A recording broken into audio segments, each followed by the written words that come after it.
It's time for Monett High School Sports on MHSCubs.com.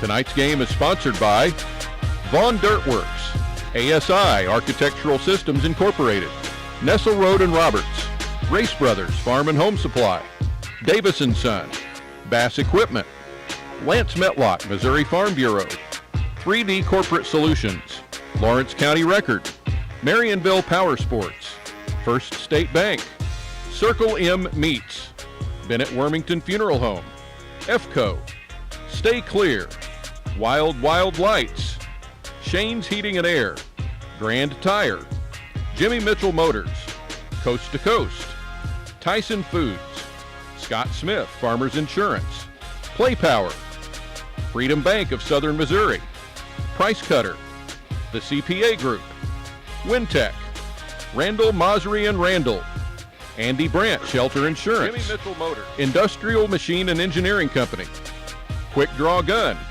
Morton Buildings, Buchanan Funeral Home, Great Dave's Coffee, Crown Double K Realty, Monett Mufflers and More, K's Floral Affair and Gardens, High Five Sports Grill, Jack Henry, Jim Bass Electric and Refrigeration, Jamie Lenz, Joe's Tree Service, Home Shield Pest Control, The Washery Laundromat, Sonic Drive-In, Danae's Virtual Desk, Rollo Insurance, Schreiber Foods, Lili Asian Buffet and Dining, Cox Health, Monett Athletic Booster Club, Remax Properties, Blouse Family Dentistry, Windmill Ridge Golf Course, Prime Cut, Jim Haston, Edward Jones, Tombstone Solutions, Advanced Jiffy Machine Products, and K Concrete.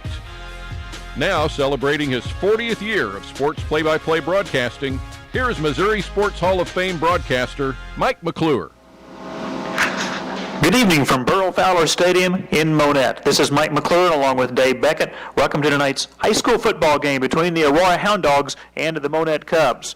Aurora, coached by Brandon Pitts, an overall record of 0-2. They are 0-2 in the Big 8 Conference. Last Friday, Aurora losing at home to the Nevada Tigers 21-7. The Cubs are coached by Ben Mock in his first season. Monett currently sitting at 0-2 overall, 0-1 in Big 8 Conference play. Last Friday, it was Monett losing at Stratford 69-14. It's homecoming. It's the Cubs' home opener, and we'll come back and start our pregame visit with Monett head football coach Ben Mock after this timeout. You're listening to Big 8 Conference Football on MHSCubs.com.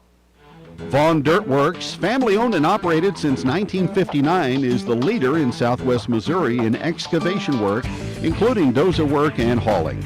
They salute the area student-athletes. We appreciate the extra effort to excel in both academics and athletics. Best wishes for a successful season from everyone at Vaughn Dirtworks, north of Monett on Highway H. Call 417-235-7700. Architectural Systems Incorporated's mission is to serve as a full-service partner to our customers in the commercial construction industry. We will continually strive to improve, meet, or exceed our commitment to provide the highest quality products and on-time delivery. Our goal is to be your single source for everything from engineering to finished product. ASI is expanding. Apply online at asi-mo.com/careers. ASI is an equal opportunity employer. Construction is underway at the current office building of Nestle Road and Roberts Optometrists, a member of Vision Source at 5th and Cleveland in Monett. We are excited to announce our building renovation is in progress. Please pardon our mess while we remodel. When the renovation is complete in early 2025, the name of our clinic will change to Roberts Family Eye Care. What won't change is our promise to bring you superior personalized optometry services. Call 417-235-5250. Race Brothers Farm and Home Supply carries a complete line of farm and home supplies, including clothing, electrical, plumbing, lawn and garden, outdoor power equipment, tools, truck accessories, pet supplies, cattle handling equipment, farm fencing, toys, and much more. You'll find your service outstanding whether your needs are for home or acreage in the country. Family owned and operated since 1971, Race Brothers features 3 locations, including Springfield, Carthage, and South Highway 37 in Monett. You'll like the way we do business. Tell a friend. Monett Cub football sponsored in part tonight by Von Dirtworks, hauling and excavation work since 1959. ASI Architectural Systems Incorporated, 3 locations, Monett, Aurora, and Granby, now hiring at all 3 locations. Nestle Road and Roberts Optometrist, locations in Monett, Mount Vernon, and Shellknob, asking how clear is your vision. And Race Brothers Farm and Home Supply, family owned since 1971. You'll like the way we do business. Tell a friend. Starting our pregame visit with Ben Mock, it is Monett and Aurora tonight. The Cubs coming off a road loss at Stratford last Friday, 69-14. Obviously, that game is in the past. Again, you learn. You hope the same mistakes don't come up again, and it's time to move on and get ready for Aurora tonight. Good to watch the film and see a lot of our kids are doing a lot of good things, and so really, if we eliminate those negative things, we're right in these games, if not winning these games. So we're right, kind of not where we want to be as far as record-wise, but the development and the progress, seeing a lot of good things. So if we can keep building on those good things, we'll start to put together some wins. And I know the defense obviously struggled last Friday, but again, you learn from your mistakes, and it's the only way I can say it for a young football team. Yeah, no, I thought our defense played well enough for us to win. I think our offense put them in some bad situations. We didn't move the ball, didn't take the time off the clock and wear those guys down. So a lot of our defensive play is dependent upon our offensive play and vice versa as well. So when our defense is playing well, our offense has to play well also. So that's what we're going to try to do, is try to play a complete game and on both sides of the ball and our special teams and see how we come out. And I know Dylan's a better quarterback than what he showed last week. Obviously, the interceptions hurt, the incompletions hurt, a few drop passes here, but percentage wasn't what it was in week 1. Yeah, no, he's a young guy. It's a new offense. Some of our receivers, we got to catch the ball, run the right routes, and get open and so forth. And then Dylan's got to find them. And so the film study's been really good for him, just to see it all play out and see where he's making his mistakes, but as well as everyone else. Yeah. So if we can block up front and do a good job protecting up front, receivers run the right routes and catch the ball, and Dylan puts it on where it needs to be, we're fine. Makes head coaches smile too a lot more, doesn't it? Oh yeah, absolutely. We'll come back, continue our pregame visit with Ben Mock in a minute on MHSCubs.com. Established in 1978, Davis & Son has become a well-known and respected name in the plumbing, heating, and air service industry. We built a reputation for excellence that stands the test of time. Since 2023, under new ownership, we've continued to expand our offerings, providing year-round comfort solutions for homes, commercial spaces, and industrial facilities throughout Southwest Missouri. For plumbing, electrical, heating, and air, call Davis & Son at 417-235-6688. Founded in 1961, Bass Equipment provides the world's most complete line of rabbit and small animal equipment. For over 60 years, Bass Equipment continues to be the most experienced and knowledgeable manufacturer in the industry. Visit their website, bassequipment.com, or call 235-7557. Bass Equipment proudly manufactures their products at 607 17th Street in Monett. We are Missouri Farm Bureau Insurance, and we're here for all of life's wins. Like when you get a new car, or new boat, or new driver, or when your son moves out but your mom moves in, or you find out you're expecting again, or when one rental property turns into 2, then 20, or you realize they're all in Tornado Alley. Life is full of life events. Make sure you have the right policy for each of life's wins. See Lance Metlock, your Missouri Farm Bureau insurance agent in Monett. And if you're in Missouri, he's got you covered. Founded in 2002, 3D Corporate Solutions at 601 North 13th Street in Monett is one of the nation's leading providers of pet food ingredients. At the core of our business is a value-added, all-encompassing package not available anywhere else in the industry. Our partners choose us time and again because we resourcefully offer them a comprehensive array of products and services. Our team's professional experience allows 3D Corporate Solutions to create, produce, and manage all aspects of pet food ingredients for each unique partner's specific needs. Bigger is Monett better. Cub football Orange brought to you in County part by record Davis and & Son continuing the for Monett plumbing, electrical, heating, and air. Call them at 417-235-6688. Bass Equipment at 607 17th Street. Lance Metlock, Missouri Farm Bureau at 100 Chapel Drive. If you're in Missouri, he's got you covered. And 3D Corporate Solutions, a leading provider of pet food ingredients. We continue our pregame visit with Ben Mock, Monett, and Aurora. The Hound Dogs coming in at 0-2, lost in week 1, 7-6 to Mount Vernon. Lost last week to Nevada, 21-7. Obviously, Nevada a common opponent. What do you see about Aurora on film? They're big, they're athletic, they got a good quarterback, they're well coached, they're disciplined, and they love to play defense. So they really very easily could be 2-0. So we have our hands full with them coming to town. I think they got a good coach, a good coaching staff, and so we need to be at our best if we want to compete with these guys. Do they blitz a lot, or tell me about their defense on film? They don't blitz too much. I mean, they really don't have to. Their guys up front are big, they're strong, they're athletic. Every once in a while they'll bring guys off the edge, but they do have the secondary where they can lock you up and play man-to-man and bring pressure. So we're going to see maybe some different looks. I think we're going to see pretty much the same thing we've seen all year until we can score points and make the offense go. I think teams are going to continue to do what they're doing right now. Creasy, their quarterback, Cutbirth, their running back, Cutbirth, looks good on film, kind of passes the eye test. Oh, yeah, he's a hard runner, big kid, so we have to do a really good job of working together to bring him to the ground, but just plugging those holes, making sure there's nowhere for him to run. What's the point of emphasis been in practice this week? Just focus on ourselves, get better, stop making the same mistakes over and over, and continue to do the things that we're doing good, but eliminate those negatives and just play football, play together, love each other, encourage each other. And if we can do that and come together, I think we're going to be okay. We'll come back and wrap up our visit with Ben Mock after this timeout. You're listening to Big 8 Conference Football on MHSCubs.com. Bigger is Better, Lawrence County Record and Continuing the Monett Times is the new title of the weekly newspaper that now covers Berry County and Lawrence County. The advertisers, new readers, and original readers alike see the value in the merged product and its wealth of information. Subscription options include print edition, online edition, or both. Lawrence County Record can also handle your printing needs. Call 417-466-2185 or stop by 312 South Hickory Street in Mount Vernon or go online, lawrencecountyrecord.com. If the American dream of homeownership is your dream too, it can become a reality with realistic goals, sound advice, careful planning, and a clear understanding of the costs involved. First State Bank's experienced mortgage lenders are available every day to answer your questions and guide you through this process and keep you informed before and after you've completed the mortgage closing. Need help planning your new home purchase?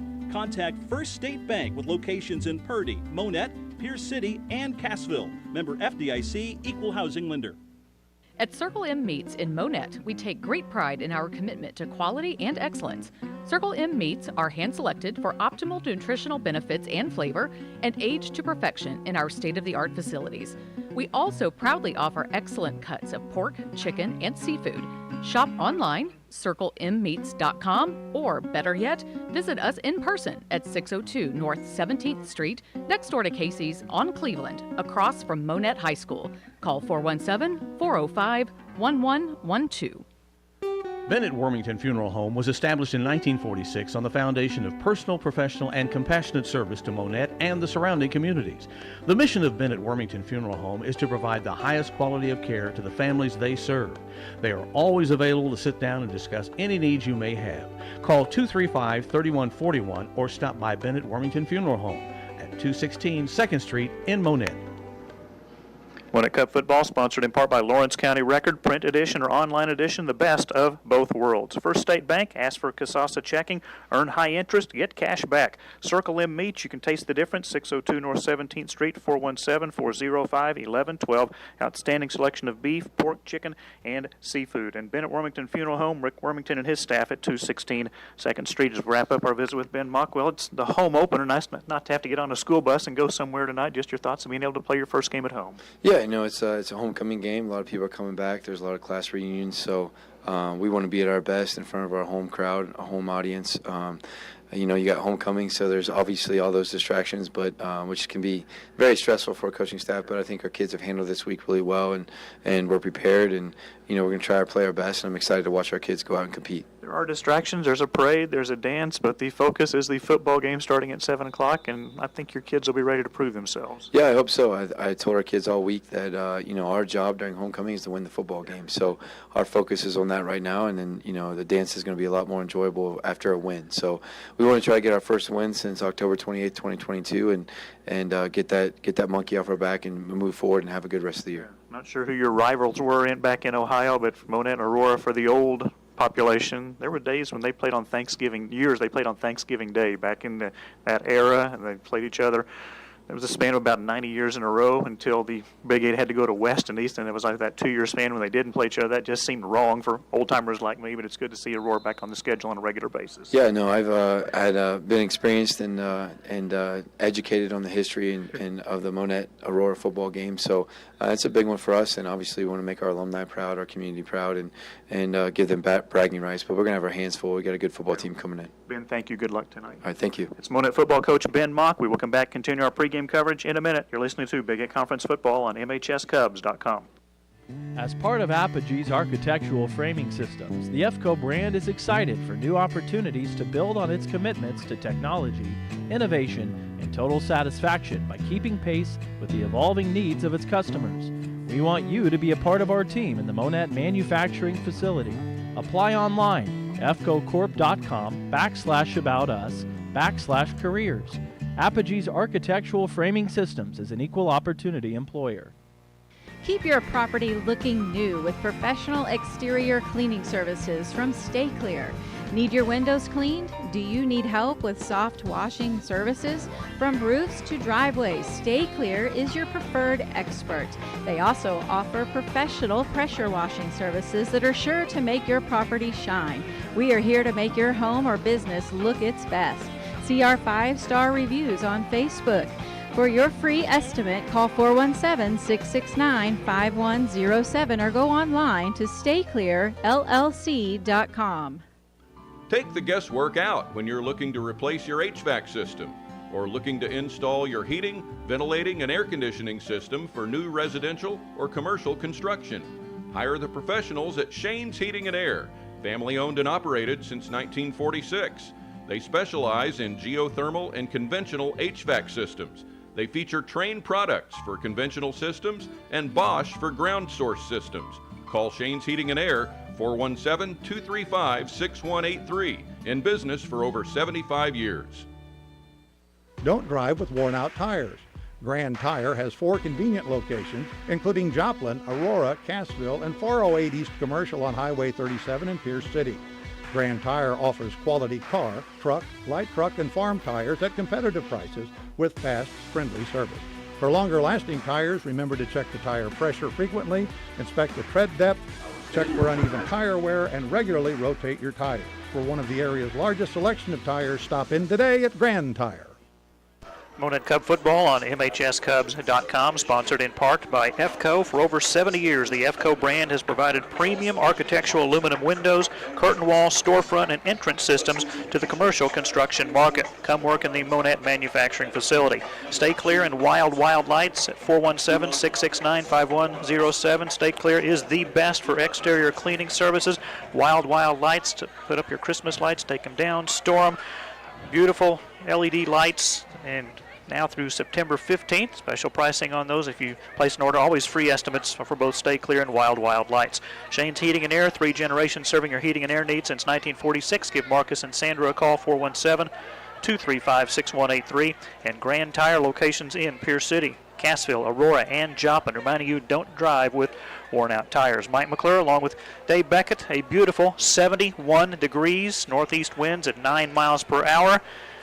It didn't happen in 2018. It didn't happen in 2019. It didn't happen in 2022. It didn't happen in 2023. But by golly, we hope string goes for another 90 years now, back to pretty much the original Big Eight. It's Monett and Aurora. It's homecoming. It's the home opener. Cubs are looking for their first home win over Aurora since 2014. Dave, it's a wonderful high school football atmosphere tonight. Well as it should be, because it's perfect weather as far as spectators are concerned.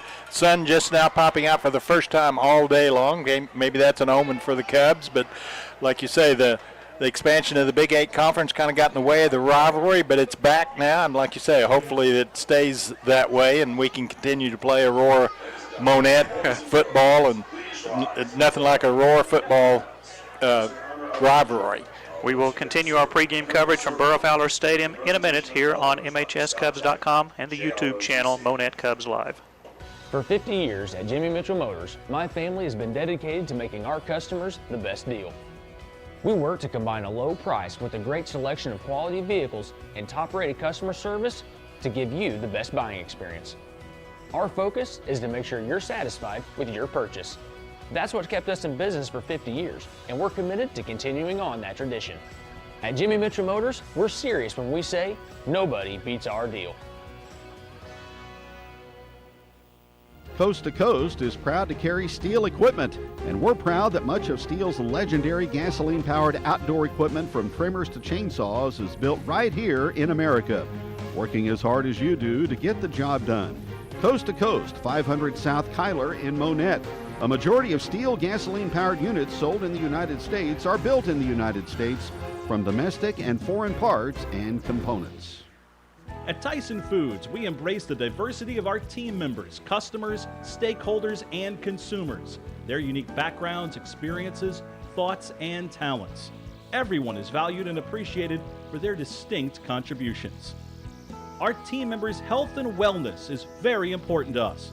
We believe in helping our team members thrive inside and outside of the workplace. Check out TysonFoodsCareers.com. Tyson Foods Monett is an equal opportunity employer. When you're dealing with life's ups and downs, it helps to know the ins and outs of insurance. At Farmers Insurance, the Scott Smith Agency, we offer a wide range of home, auto, life, and commercial insurance policies to help meet your specific needs. Call Scott at 417-737-7444 or stop by 103 East Cleveland in Monett and let him put a policy in place for you to be covered for life's most unexpected moments. Don't forget to ask about the Jack Henry and Cox Health discounts. Monett Cub football on MHSCubs.com. It is sponsored in part by Jimmy Mitchell Motors, 555 South Elliott in Aurora. Shop online 24/7, jimmymitchell.com. Do not forget about their award-winning service department. Coast to Coast at 500 South Kyler. Leonard Wynn and his staff providing the best customer service as always on all of their steel products and everything else inside Coast to Coast. Tyson Foods, check out the website TysonFoodsCareers.com if you would like to go to work for a Fortune 500 company. Scott Smith, Farmers Insurance at 103 Cleveland. Farmers Insurance offering discounts for employees of Cox Health, Jack Henry, teachers, educators, and much more. Mike McClure, Dave Beckett back in Monett and Aurora. The Hound Dogs under head coach Brandon Pitts, an overall record of 0-2 in the Big 8 Conference. Their Week 1 opponent was Mount Vernon. Mountaineers got a 7-6 win over Aurora. Last week, Aurora hosted Nevada, lost to the Tigers 21-7. The Cubs, coached by Ben Mock in his first season. The Cubs 0-2 overall, 0-1 in conference play, losing to Nevada in Week 1, 44-22. Their lone non-conference game was last Friday, losing to Stratford 69-14. Obviously, things to work on for Monett on both sides of the football. Ben said it's been a really, really good week of practice, and maybe you just need a Monett-Aurora game to kind of get things back on track. See things get going here. The Hound Dogs only scoring 13 points in their two games, where the Cubs have had a little bit better as far as the offense is concerned. But last week the ball started rolling the wrong way as far as against the Cubs, and it just kind of started snowballing, and it just ended up with that embarrassing loss up there at Stratford. But homecoming game. So let's see, the Cubs don't have to do that hour and a half ride that they've had to do 2 consecutive weeks. So we'll see if that makes a difference. And Coach Mock still got all the enthusiasm that anybody wants. And like I say, the Cubs coming off an 0-10 season, hasn't won since October of 22, I believe. Correct. So, you know, it's tough to steer the ship in the right direction after it's been going the wrong direction for so long. And Coach Mock and his staff has got their work cut out for him, but like I say, he lacks no enthusiasm as far as his team is concerned and his philosophy is concerned, and we'll eventually get this thing turned around with Coach Mock. Take a look at the starting lineups. First of all, for the Aurora Hound Dogs on offense, wide receiver Braden Allen, a junior, 5'9", 150. Gabe Van Note at left tackle, a sophomore, 6'3", 205. Left guard Colton Wrinkle, a senior, 6'1", 260. The center's a 3-year starter. Clay Klein, a senior, 6 foot, 300 pounds. Right guard also a 3-year starter. Levi Garrett, a senior, 6'5", 240. Right tackle Lucas Hadlow, a senior, 6 foot, 215. Tight end Jaden Carpenter, a senior, 6 foot, 230.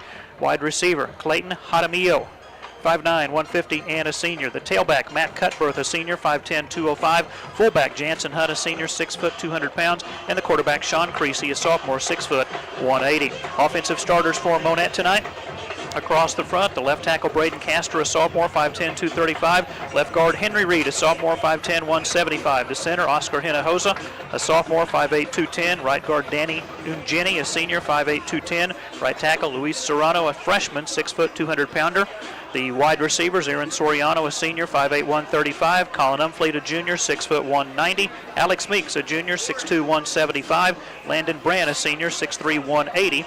Running back Carson Nesserode, a sophomore, 6 foot, 160. And the quarterback Dylan Washik, he's a sophomore, 6 foot, 155. We'll continue our pregame coverage from Burrow Fowler Stadium in a minute here on MHSCubs.com. Families that play together stay together. At Play Power, we're a family of brands dedicated to enabling people of all ages to experience the power of play. Together, we're a world leader in producing premier recreation equipment, from commercial playgrounds to floating boat docks. We believe in providing fun, safe play solutions to our customers. Join us at Play Power on Highway 60 in Monett. Go to playpower.com, click on careers to see the current career job listings. Play Power is an equal opportunity employer. Find your freedom, leave the banking to us. When you bank with Freedom Bank of Southern Missouri, we want you to spend more time doing what you love and less time worrying about your day-to-day banking. From our free mobile banking app to local helpful personal banking representatives, Freedom Bank strives to exceed your expectations of a hassle-free local banking experience. Banking on freedom for generations to come. Freedom Bank of Southern Missouri, member FDIC, equal housing lender. Shop from the comfort of your own home and let us do the grocery shopping for you. Price Cutter, curbside, local, fast, fresh. Price Cutter makes your life easier with convenient and easy online and phone-in grocery shopping. Order online, by phone, or download our app, Shop Price Cutter. Fill your order, reserve your time slot, pay online. Goodbye shopping cart. Hello convenience. Price Cutter, keeping it local since 1967. At Marionville Power Sports, we are power sports enthusiasts and excited to help you experience the fun and adventure that a quality Kawasaki or Yamaha vehicle can bring into your life. We're a full-service dealership with a large new and pre-owned inventory. Our friendly and knowledgeable sales, financing, service, and parts department are ready to offer superior service and selection. Call Marionville Power Sports at 417-258-2544 or stop by 225 South US Highway 60 in Marionville. Big Eight Conference football on MHSCubs.com, sponsored in part by Play Power, 878 East Highway 60. Experience the power of play. You can apply today. Come work in a fun environment where they make playground equipment. Freedom Bank of Southern Missouri, 7 locations throughout southwest Missouri, including East Highway 60 in Monett and Church and Rinker in Aurora. Price Cutter at 2150 East Cleveland, celebrating 57 years in the Ozarks. Local matters. Don't forget to download the app Shop Price Cutter. And Marionville Power Sports, 225 South US Highway 60 in Marionville. Their phone number 417-258-2544. They are a full-service power sports dealership. Great selection of product at Marionville Power Sports. Hound Dogs in white jerseys, black pants, the black helmets, player's number on the left, the Hound Dog logo on the right, and nice big numbers on both the front and the back. The Cubs still up in the locker room as Dave, just again, a terrific atmosphere tonight. Yes, it's a good night for football. It's a Friday night. The Friday Night Lights have started here at Monett for the first time this year, and got a new addition down on the sideline. We got a big screen down there, so the Cubs, of course, 2 platoon where they got an offensive unit and a defensive unit, and they've got a big 36-inch screen down there with 11 chairs set up behind it, so as you come off the field as an offensive player, they can go right there, the coaches can, and show you exactly what you've been doing and what you haven't been doing, for that matter. But it's kind of an interesting format as far as the Cubs are concerned. That's something new, and Coach Mock instituted that, so we'll see if that comes to be able to help the Cubs tonight. And of course the Cubs with those 89 young men dressed out. We're looking across the way, looking about 55 or so from the Aurora Hound Dogs, but the Cubs have got the numbers. It's just that the number that they're worried about more than anything is the number of wins, which has been elusive thus far, but Coach Mock feels like tonight the Cubs will definitely have a chance to break out of the losing doldrums and be able to come away with the first victory of the season, as the Cubs are gathering at the north end zone, a little bit of a tunnel, so to speak, for the Cubs to run through with the band and the cheerleaders and everything, and a good crowd here on the west side, which there should be. Pretty good crowd from Aurora, just 15 miles to the east, and here come the Cubs against the Aurora Hound Dogs. Cubs aren't taking the field in their purple jerseys, the gold pants, the wide helmets, and again, a beautiful, beautiful night. 71 degrees here in Monett. In the Big 8 tonight, Cassville at East Newton, Mount Vernon hosting McDonald County, Seneca at Nevada, and the non-conference matchup is Tipton at Lamar. Lamar number 1 in Class 2, Lafayette County number 4 in Class 2, and the Aurora Hound Dogs' next opponent is hosting Lafayette County. A very, very good Class 2 program. In Class 1, Marionville's number 1. In Class 3, Blair Oaks 1, Seneca 2, Mount Vernon 7. Class 4, Luther North number 1, Nevada number 7. Class 5, Cardinal Ritter number 1, Carthage is 4, Webb City 6, Branson is 10. And in Class 6, Rockhurst is 1, Nixa is 5, Joplin is 9. And it is the Battle of Eagles, Nixa and Joplin tonight. Here it's the Cubs and the Hound Dogs from Burrow Fowler Stadium, Kenley Richardson Field. We'll continue our pregame coverage in a moment here on MHSCubs.com. Since our founding in 1966, our mission at the CPA Group has been to serve our clients with the right tools and knowledge to help them succeed. We provide client support that is unequaled. Our team gives us a significant competitive advantage, combining exceptional experience and knowledge with a genuine devotion to client service.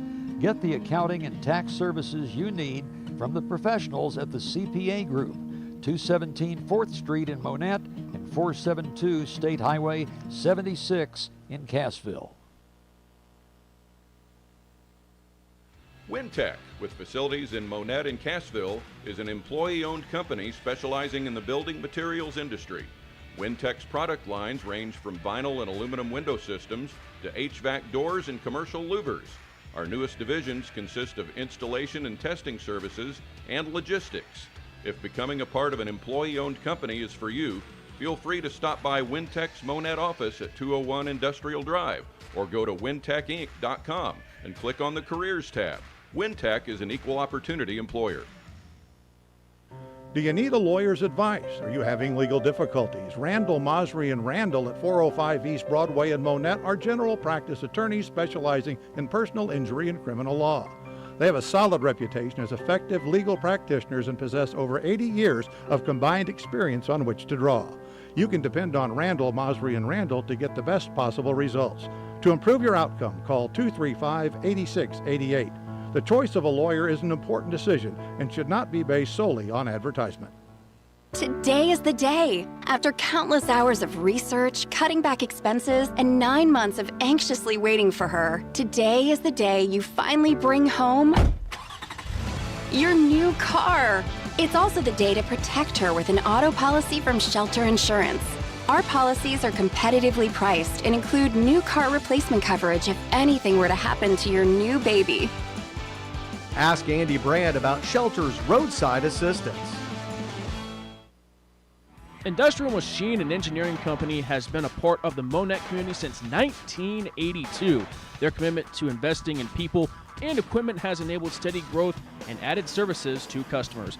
With a modern, clean, full-service manufacturing facility, IMAC has the right equipment and processes that allow quick setups to small to medium-sized lots and use tooling designed just for this type of production. Specializing in precision, IMAC, 1716 North 9th Street in Monett.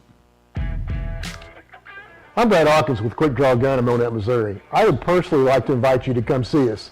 You will find our staff very knowledgeable with a customer-friendly attitude. You'll be treated fairly with accurate information and an honest deal. Our staff does not earn commission, but they'd love a chance to earn your business. You'll find us in Monett just off Highway 60 on Kyler Street, a block south of Taco Bell. I personally guarantee your satisfaction and stand behind everything we sell and service.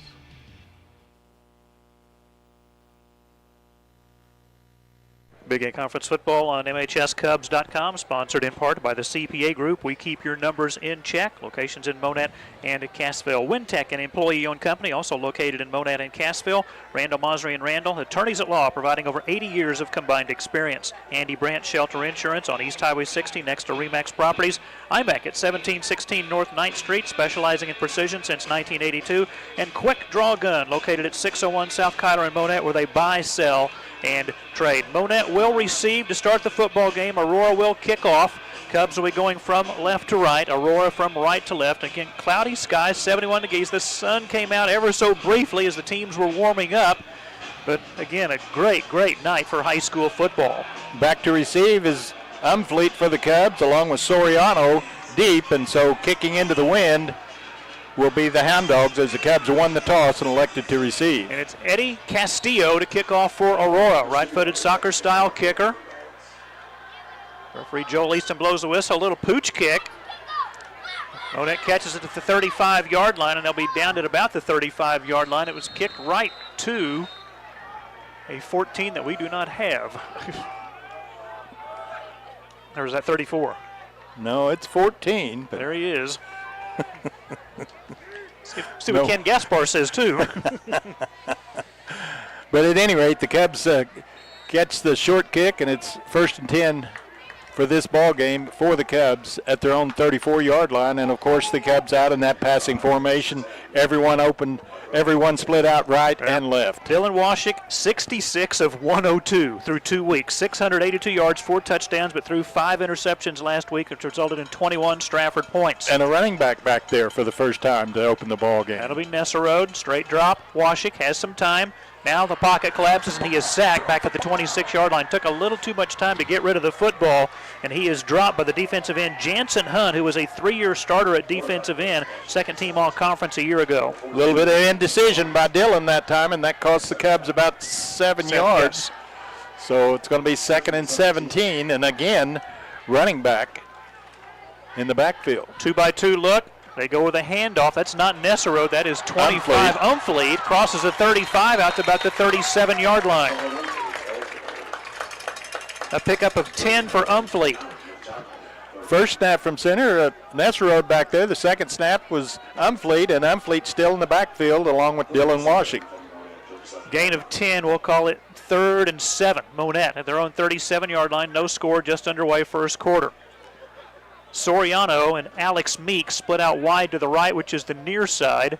Nesserode and Brandt to the left. Washik looking to the right, throws to Meeks, and he will be dropped at the 35-yard line on a terrific one-on-one tackle by Brennan Diaz for the Hound Dogs. Diaz was assigned Meeks, and he stayed with him the whole time, and Alex was split out to the wide side of the field and come back towards the quarterback, but Diaz, the defensive back, stayed right with him and made the tackle right at the time that Meeks caught the football. Loss of 1, and it's a 3-and-out on Monett's first drive of the evening.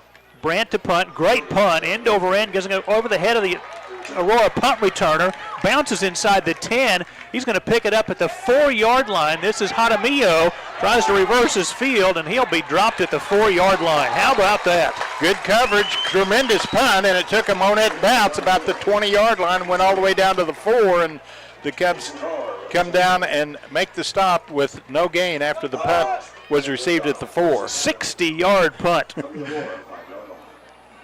Aurora's going to start at their 5.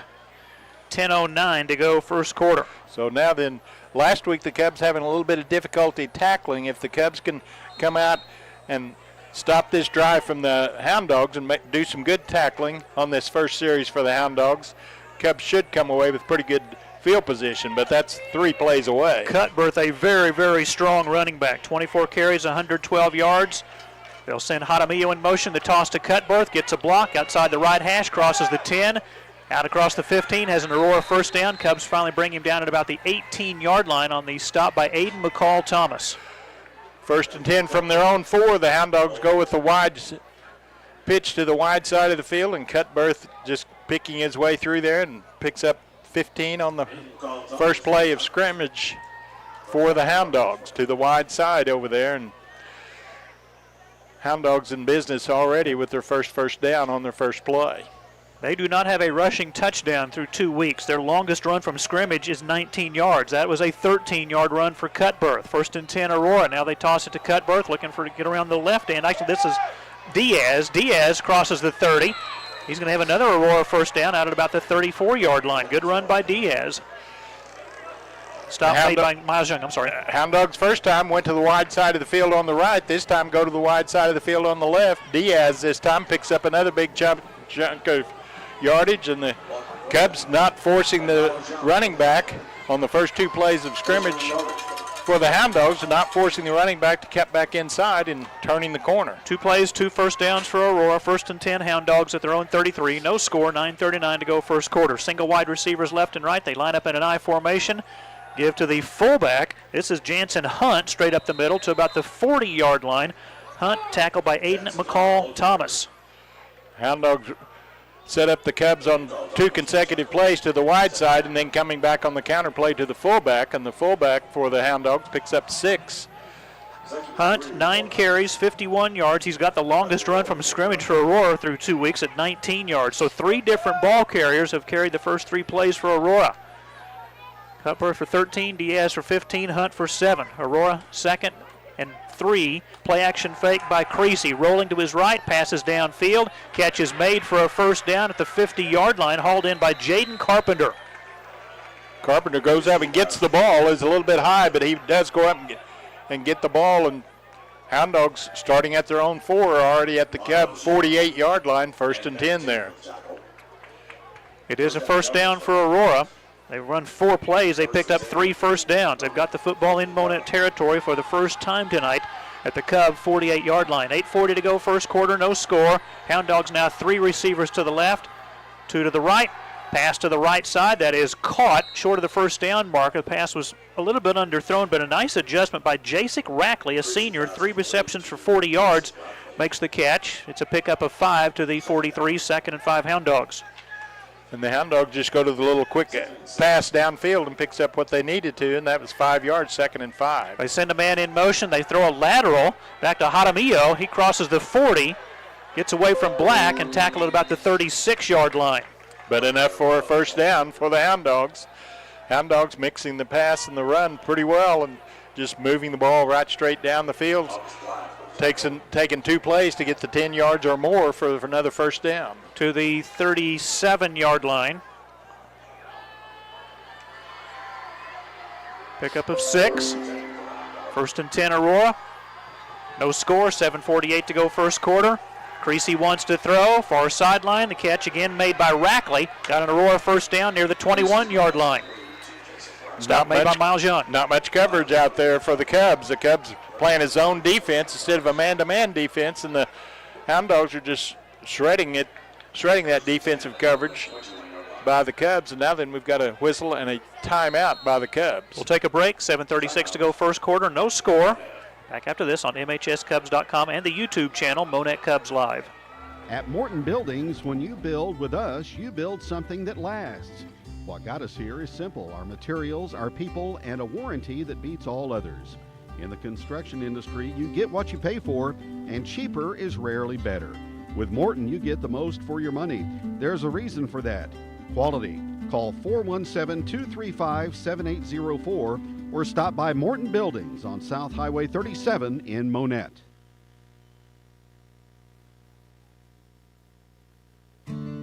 Since 1950, Buchanan Funeral Home continues to serve families throughout Berry and Lawrence counties with unsurpassed compassion and care.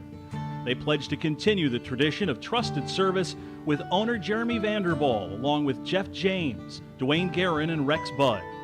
Buchanan Funeral Home is a constant source of support and encouragement to the families they serve.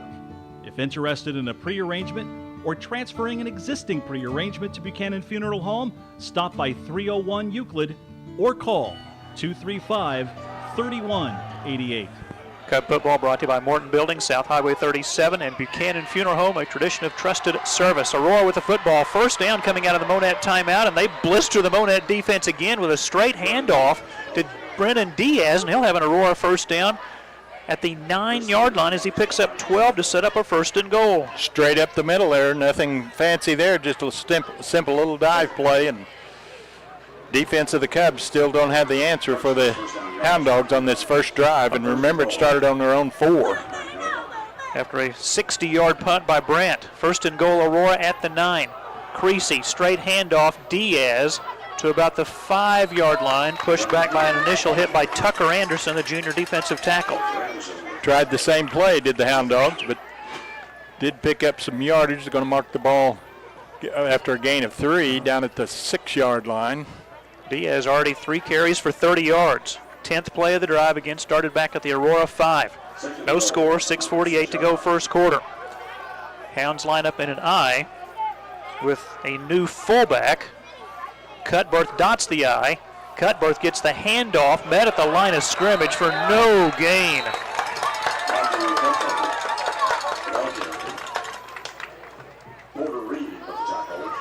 Porter Reed right there at the line of scrimmage and meets Cutbirth, and got an injured Aurora player, and that is Cutbirth.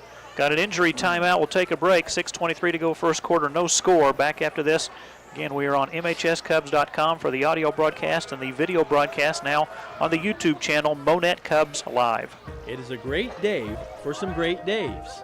Have you tried a cup of Great Dave's coffee? Perhaps you would like a drink from the espresso bar, including cappuccino, latte, iced latte, or Americano. For something different, try the Uncle Whitey, Arnie, or Steamer. And did we mention the fresh Danish-style pastries? You can find the Great Dave's Coffee mobile trailer next to Dollar General on East Highway 60 in Monett. Follow their Facebook page for the latest information. Let's face it, buying and selling a home is stressful. Your real estate agent has your back whether you're a buyer or a seller. Agents have a fiduciary responsibility to their clients. They are legally obligated to put their clients' best interests first. Make the right choice and hire Crown Double K Realty as your real estate agent. Crown Double K Realty has been working with buyers and sellers in Southwest Missouri since 1984. Put their years of experience to work for you. Call 417-235-5231 or stop by their office at 825 East Highway 60 in Monett. In this day and age, it has become more and more important to find an auto mechanic who is trustworthy, honest, affordable, and will get the job done right the first time. That perfectly describes the professionals at Monett Mufflers and More at 310 Central. Bring in your car or truck for alignments, oil changes, brakes, heating and air conditioning, hoses, belts, tune-ups, diagnostics, and more. Family owned and operated by Mike and Christine Shanks. They invite you to become a valued customer today. Call 235-6503. Big A Conference football, sponsored in part tonight by Great Dave's Coffee, soon to be taking over Mocha Joe's in downtown Monett, but right now still the portable trailer out there on the East Highway 60. Perfect way to start your morning with a hot cup of coffee and a fresh Danish. Crown Double K Realty, Glenna Craft and Broker, assisting buyers and sellers since 1984, and Monett Mufflers and More. See Mike and Christine Shanks at 310 Central. Having to be helped off the field is Matt Cutbirth after the gain of 1 at third and goal, Aurora from the 5. They're going to toss it to Diaz. Diaz trying to get outside, tries to get to the edge, and he is in for an Aurora touchdown. And the Cubs, rather than giving a little bit of ground, changed the ankle instead of trying to outrun the offensive back of the Hound Dogs, and that allowed Diaz to just stretch the ball across the end line and get into the end zone for the first touchdown for the Aurora Hound Dogs. 11 plays, 95 yards, right at a 4-minute scoring drive. Eddie Castillo on for the extra point. 6-0 Aurora, 6:16 to go first quarter. Edward Castillo to attempt the point after. Creasy is the holder. Good snap, good place. Extra point is up, and it is no good. Wide to the left. We'll take a break. 6:16 to go first quarter. Hound Dogs 6, Cubs nothing. Back in a minute. Family owned and operated Kay's Floral Affair and Gardens in Monett has the flowers, plants, candles, jewelry, chocolates, and beauty essentials to help you express yourself perfectly. Whether you want to convey sympathy, love, encouragement, or simply want to let someone know you care, Kay's Floral has a wide variety of bouquets to choose from, or they can put something together special just for you. Call 235-3095 or visit us at 712 East Cleveland.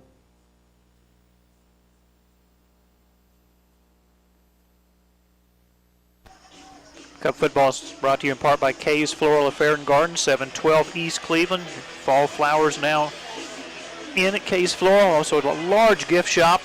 Check them out. Not too early to think of Christmas gift ideas as well. 6-0 Aurora. That extra point was no good, but again, Dave, 95-yard scoring drive in 11 plays, and Hound Dogs picked up 6 first downs. And never went to third down until right there at the scoring play for the Hound Dogs. So the defense of the unit of the Cubs just simply not performing yet, but we're still 6:16 to go in the first quarter. Castillo the kick, short end over end. That will take a bounce. It's fielded by Monett at the 30-yard line. This is Nesserode. If he can get to the edge, he'll have a little bit of room. He's chased out of bounds around the 35-yard line and chased out by Aurora's Brody Seitz. And a little extracurricular at the end of the play is going to draw a yellow flag. This might be on Aurora. Seemed like there was a lot of hitting going on after the fact, and so that will be beneficial to the Cubs if it's against it is. Joel Easton's already signaled personal foul Aurora. So that'll be from the end of the kick return.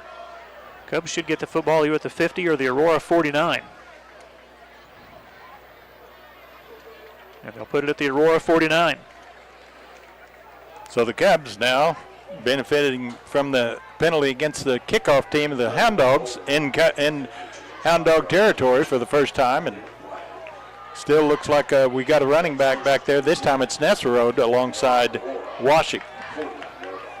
I think it's still complete. Is it? Yes, You're right.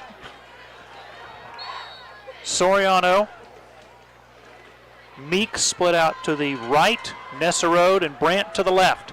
Dylan Washik out of the gun, 6:09 to go first quarter. Cubs trail 6-0, Cubs starting near the 50.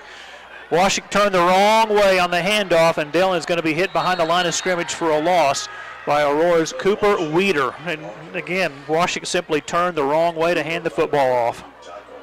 The Cubs trying to run the ball on the first down situation that time, and like you say, just a broken play. Everyone not on the same page, and results in a 3-yard loss. 2nd and 13, Monett at their own 48. Hound Dogs 6, Cubs nothing. 5:41 remaining first quarter. A 3-by-1 look. 3 receivers to the left, and flags come out. Cubs are going to be guilty for a motion penalty, and that's going to be a 5 yards additional against the Cubs. So rather than 2nd and 13, it's going to be 2nd and 18. So the Cubs just simply not getting anything untracked. It is early. 5:37 remaining first quarter, but the Hound Dogs with a 6-0 lead. But also we remember Matt Cutbirth, who went out with an apparent injury to his left leg as he had to be helped off the field in Aurora's opening drive, late in that drive. 2-by-2 look.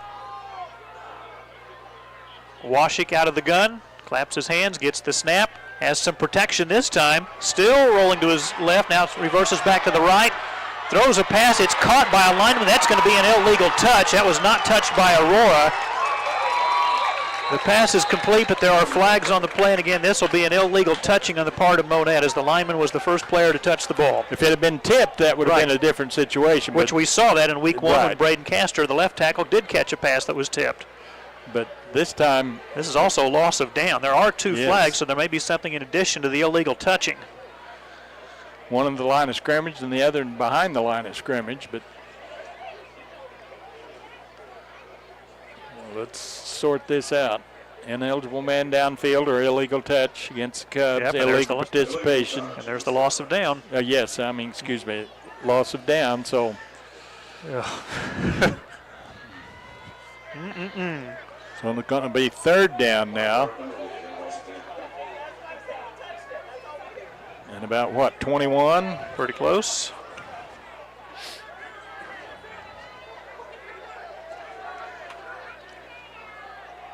They've got 2nd and 30 on the board. Actually, should be 3rd and 30 because that was a loss of down. Now they got it corrected. 3rd and 30 for Monett at their own 31. They had 1st and 10 at near midfield. A little shovel pass. It is caught by Umfleet. And again, a good one-on-one tackle by Aurora at the 35-yard line. A very short gain after the stop made by Jansen Hunt. It's a completion of just 4 yards to Umfleet. Cubs, of course, with all the receivers, would-be receivers spread out, and they tried to clear out the field by running downfield and a little shovel pass inside, but good alert play by the Hound Dogs. Take a break here, 4:47 to go first quarter. Hound Dogs 6, Cubs nothing. Back in a minute. There's always something fun going on at High Five Sports Grill at 864 Highway 60 in Monett. At High Five Sports Grill, every game is an event. Gather with friends and family for unforgettable moments, where every play is celebrated with high fives all around, all while savoring our irresistible game day specials. They also have a private room available to reserve for your next party, event, or meeting. See the High Five Sports Grill Facebook page for specials and music information.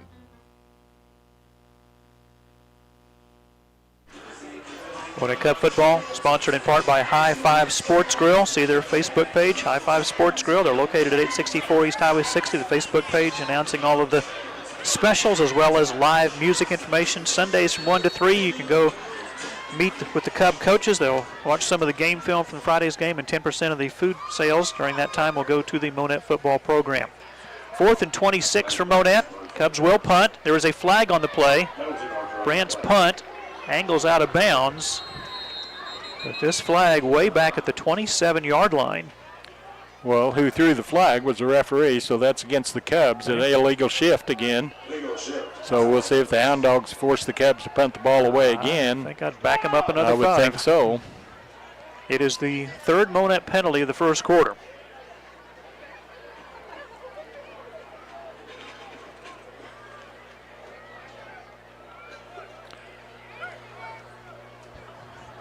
Joel Easton, the referee. Taking their time to administer this penalty here. Going to be back about the... Should be the 30. 30-yard line. Illegal shift, offense. 5-yard penalty, will recap. So Cubs will re-punt from the 30. Aurora one man back standing at his 40. And that's Clayton Jaramillo. Brandt got off a 60-yard punt in his first effort. Young, the long snapper. Good snap. High punt. Jaramillo fields it at the 31-yard line. He's to the 35, and the Cubs are going to bring him down at about the 36-yard line on the stop by Riley Ray. 19 and 20, 39-yard punt for Brandt. Cody Knowlton in on the stop also for the Cubs. Good coverage. But now then it comes down to the defense of the Cubs. Got to be able to stop this attack of the Hound Dogs. From the Aurora 36-yard line. Aurora to start at their own 36-yard line with a 6-0 lead over Monett. 4:30 remaining first quarter. We'll see who goes in at running back. Probably just Diaz would stay in as a fullback, and Diaz is the running back. Cooper Weeder now in the backfield to the right of the quarterback, Sean Creasy. 2 receivers to the right. Diaz goes in motion. They run an option. The keeper by Creasy. There's nobody to pitch the ball to. Now he throws downfield, and the pass is off the hand of Diaz, incomplete.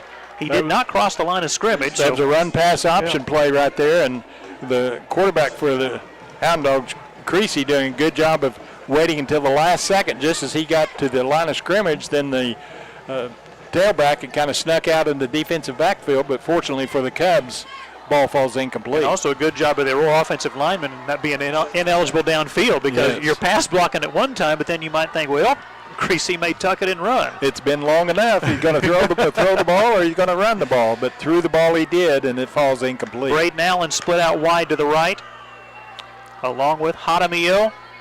Diaz in motion. Creasy gets the snap, rolls to the right. Again, no one to pitch it to. Tucks and will run. Chased out of bounds around the 41-yard line. And a late flag. Chased out by Tucker Anderson.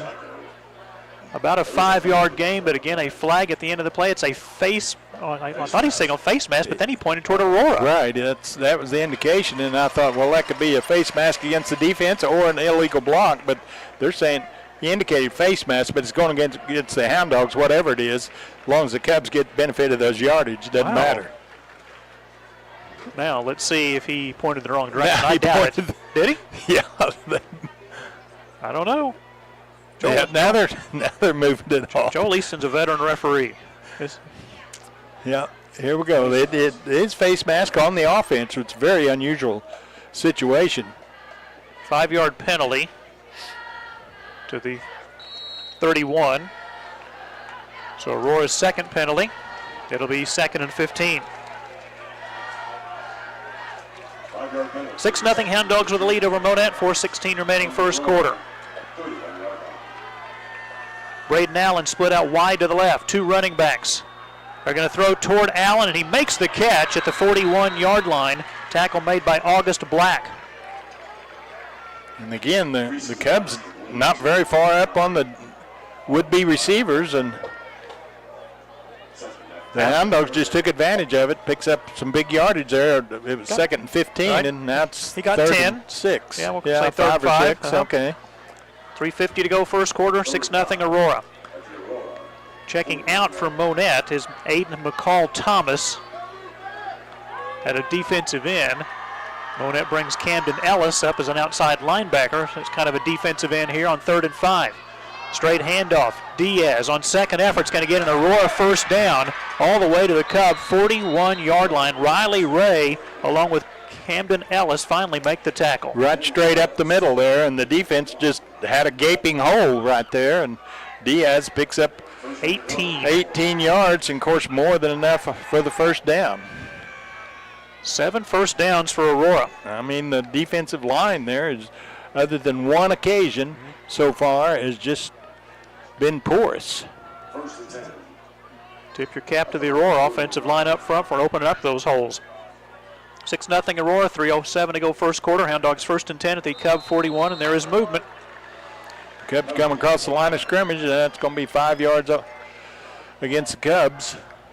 So it's going to be 1st and 5 now for the Hound Dogs, who already lead 6-0 here in the first quarter. Offsides, defense. 5-yard penalty.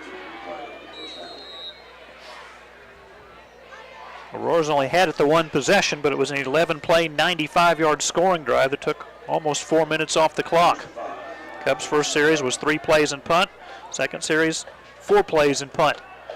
1st and 5 Aurora at the Cub 36. Creasy, straight handoff Diaz. This time he's met in the backfield and dropped for a loss. Cody Knowlton along with Porter Reed in on the stop for the Cubs. So in fact a loss. Right, of a yard back to the 37. And that was Diaz. Okay, losing 1. Diaz 6 carries, 52 yards rushing, and a touchdown here in the first quarter. 2:18 to go in the first. Hound Dogs with a 6-0 lead over the Cubs. Aurora now 2nd and 6 at the 37. Needed to get to the 31 to move the chains. The play clock at 12. Aurora just now breaking their huddle as they come up upon the line of scrimmage with now 7 to snap it. Rackley in motion. Play clock at 2, at 1. Creasy, they're going to run a reverse. This is Tarek Rackley, and hit and dropped at the 35 for just a pickup of 2. And again, Porter Reed in there for the Cubs, along with Kelby Canella. What number you got? 3. Yes. No, Chris Spears. There's 2 3s. One's a freshman and one's a, yeah, that's all right. Pickup of 2 for Aurora, and it's 3rd and 4. And Diaz again. On that last one? No, the 22 reverse. Oh, yeah, Tariq. Yes.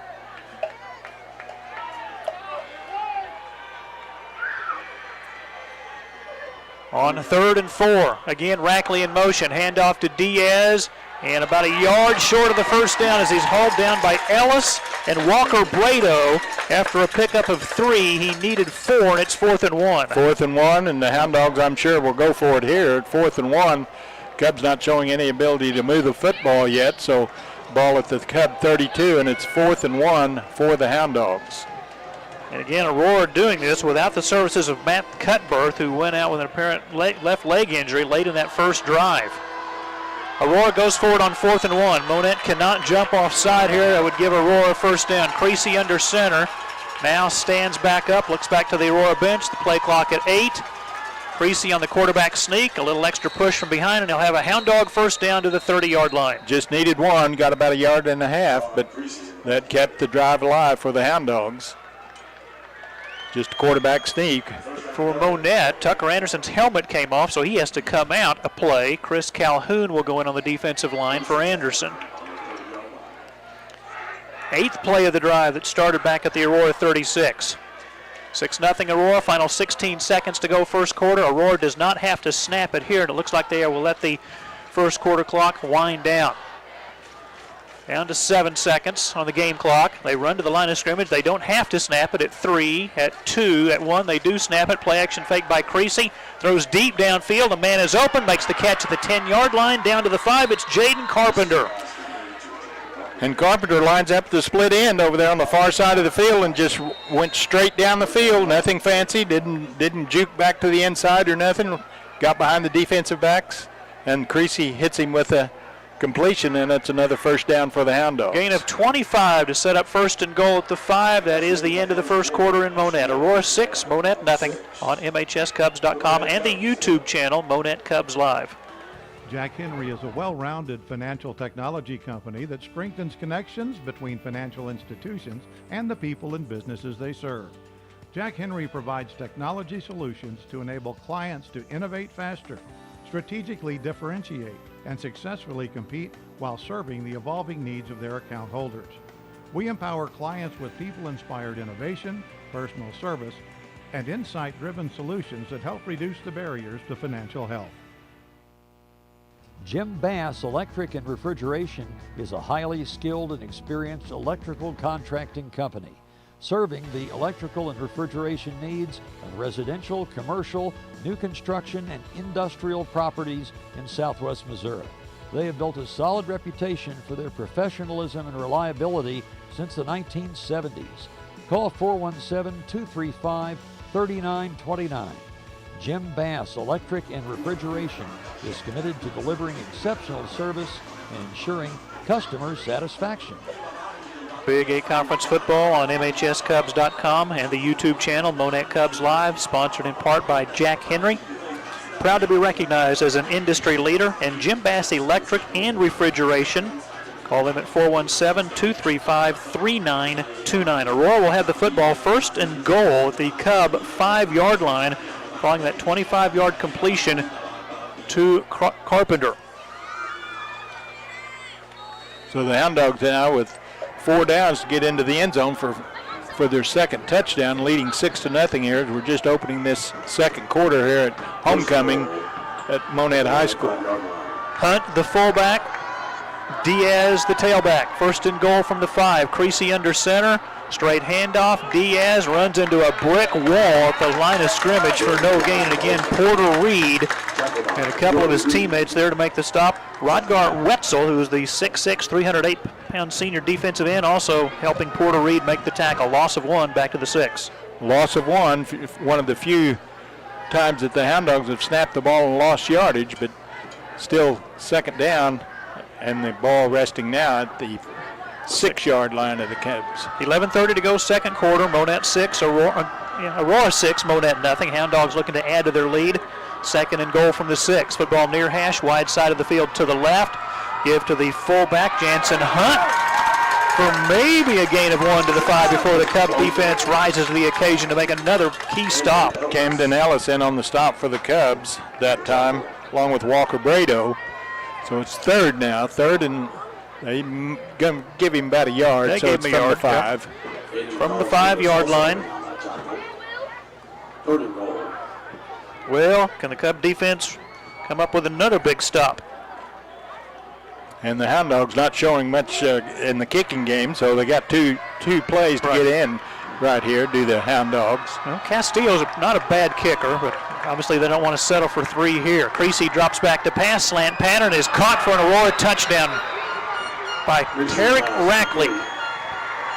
Rackley lined up in the slot and just slanted across the middle there and wide open again, and Creasy got the snap from center, dropped back about 3 steps and hit his intended receiver crossing the goal line.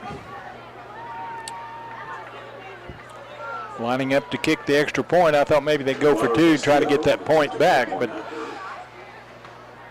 not this time. Eddie Castillo, the kicker, Creasy, the holder. And this PAT kick is good. It looked like it might have been partially blocked, but it still got over the crossbar. Cubs were off sides, but of course they're going to. Well, you wouldn't think they would take a point off the board to maybe go for 2. They could also assess that on the kickoff. Yeah, I think that's what they're going to do is assess it on the kickoff. Well, hold on. Oh, wait a minute. Hold on. They're saying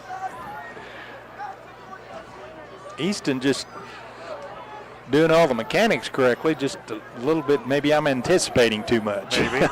So instead of the 3, it'll be at the 1.5 yard line, and Aurora will indeed take that extra point off the board, and they'll try for a 2-point conversion.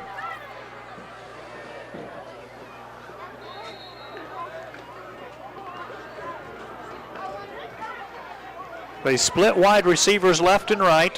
Hunt and Diaz out of the eye.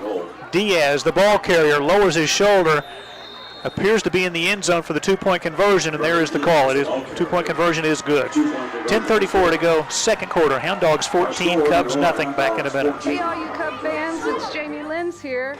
Good luck tonight, Cubs. Hey, if you're at a ball game, chances are your life's pretty busy, and that's what we're here for. We are making home-cooked meals from our kitchen to your table with little to no cleanup. So check out our menu on Facebook. We post a menu every Saturday, and we would love to see you here at Jamie Lynn's. When you need tree removal, stump grinding, topping and trimming, pruning, lot clearing, storm damage, or bucket truck services, contact Joe's Tree Service. They offer residential and commercial service. This family-owned and operated company is fully licensed and insured for your protection. They provide free estimates and friendly service. Let Joe help with all your outside needs. Contact Joe's Tree Service at 417-499-9284.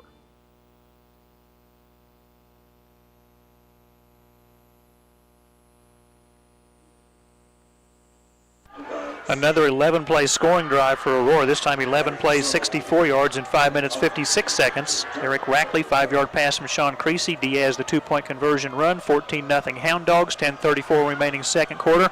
Castillo, short end over end kick in the middle of the field. It'll be fielded by Monett at the 31-yard line. This is August Black, and about a 5-yard return out to the 36-yard line. Cubs receiving the kickoff, but seem to be running more east and west, running north rather than going north and south, and Black picks up only about 3 yards on the return, not very much anyway, and Cubs are going to have the ball again, 1st and 10 at their own 36-yard line, and now trailing 14-0 here in the second quarter. Aurora with 9 first downs, the Cubs with 0 first downs. 2 wide receivers to the right will be Aaron Soriano and Alex Meeks. 2 wide receivers to the left, Landon Brandt and Carson Nesserode. Umfleet in the backfield, off the right shoulder of Dylan Washik. Aurora rushing just 3.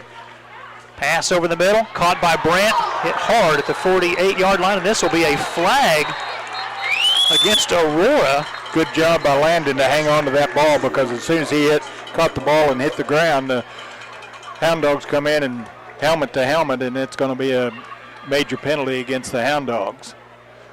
First down. They do call targeting against Aurora. Yes. Completion good for 13 yards to the 49. Brandt with his first catch. And the first down for the Cubs. They'll move the football after the 15-yard penalty against the Hound Dogs to the Aurora 36.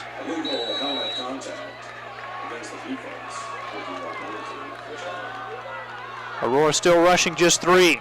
Straight handoff, Umfleet got room to run around the right end to the 30 and hit hard there at the 30-yard line. Good stick by Tom Lara.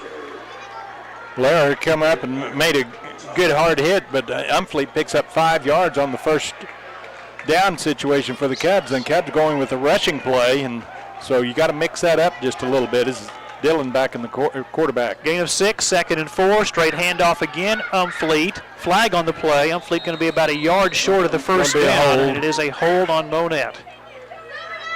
Cubs are own worst enemy that time. So that play is going to be brought back. It's the 5th Monett penalty, totaling 33 yards.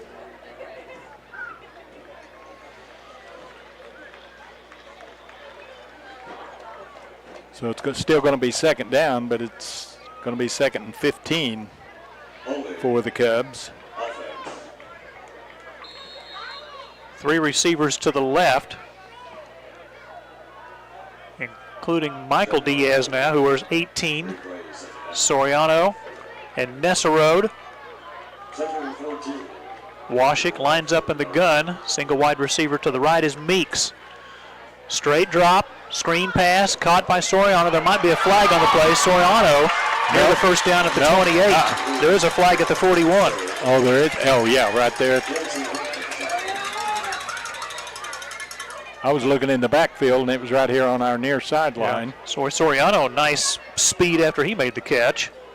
Maybe Aurora lined up offside or came across too quickly. Of course, that'll be. What was that call? Is that illegal participation, maybe? It looked like it. Maybe they got 12 men on the field. Yeah.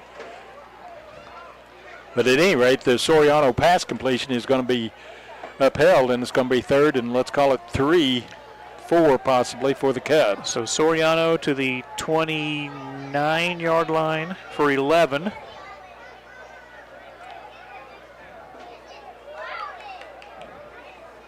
Now then they're tacking it on at the end of the play. Which will give Monett a first down. All right, another first down, both by penalty.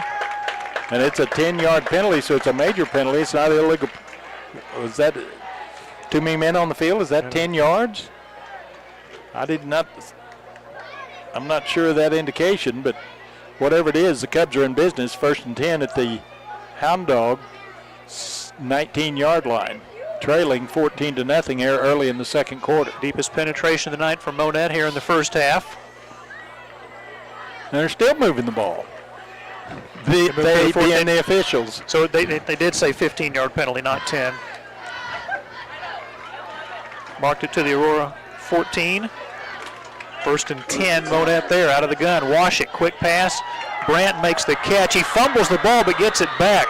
As Brandt made the catch, he was being hit by the Hound Dogs' Clayton Jaramillo. Ball kind of popped up in the air, but Brandt able to haul it back in, but it will be a loss. A loss of 2. Okay, now 3, back to the 17. But the Cubs trying to go that wide out screen out there, quick hitter out there, but the Aurora Hound Dogs right there as soon as Brandt catches the ball. They have to look the other way. Brandt wide to the left along with Soriano. Straight handoff, Umfleet. Can he get to the edge? He will not. Jaden Carpenter, the defensive end for Aurora, 6 tackles for him in his first 2 games, makes the stop. Another loss on the play back to the 19, and the Cubs now face 3rd and 15. And Umfleet just simply not having any time to get around to the end, let alone, or get to the end, in fact. So another loss, 3rd and 15 now. It's 8:04 to go, second quarter. Aurora 14, Monett nothing. Cubs have the football, 3rd and 15 at the Aurora 19. Got to get just inside the 5 to move the sticks. 2 down territory here. Umfleet out of the gun, has some time, looking over the middle. Some more time, pass into the end zone, incomplete. Might have been looking for Meeks, and the ball was overthrown. Dillon was looking for Meeks the entire time that time, and maybe been better served to look at his secondary receiver, but Dillon did have some time back there, so that's a good thing, but just couldn't make the connections. You got to credit the defensive backfield of the Hound Dogs. So it'll be 4th and 15 for Monett. Ball resting on the 19. Again, they need to get just inside the 5 to get the first down. Cubs trail 14-0, 7:44 to go, second quarter. Aurora rushing 3 here on 4th and 15. Umfleet, pass over the middle, broken up, incomplete. Looking for Brandt at about the 6-yard line, and Aurora will take over on downs. The Hound Dogs, again, defensively, they just dropped back and covered all the receivers and forced the Cubs to put the ball in the air, and just nobody open there, and falls incomplete. So the Cubs with their deepest penetration in this ball game, but come away denied, and it's 1st and 10 for the Hound Dogs at their own 20-yard line. 14-0 lead for Aurora. Going to mark it at the 19, in fact. Right. Creasy in the first half, 7 for 8. And Diaz, their leading rusher, 8 carries for 54 yards. Hound Dogs with 9 first downs, all back in the first quarter. They've had it just 2 drives, both of them 11-play scoring drives. Hound Dogs go 2 receivers to the left. Shotgun for the first time. And a flag comes out. Dead ball, offside against Monett. 6th Monett penalty of the first half. It's 1st and 5. And the Hound Dogs taking advantage of every penalty that the Cubs give them, every yard that the Cubs give them. And now, rather than 1st and 10, it's 1st and 5. Chance for Sean Creasy to gamble here a little bit with a 2-touchdown lead.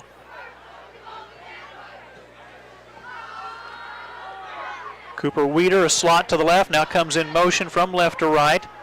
A little toss to Diaz. Diaz to the 30, and that should be enough for a first down.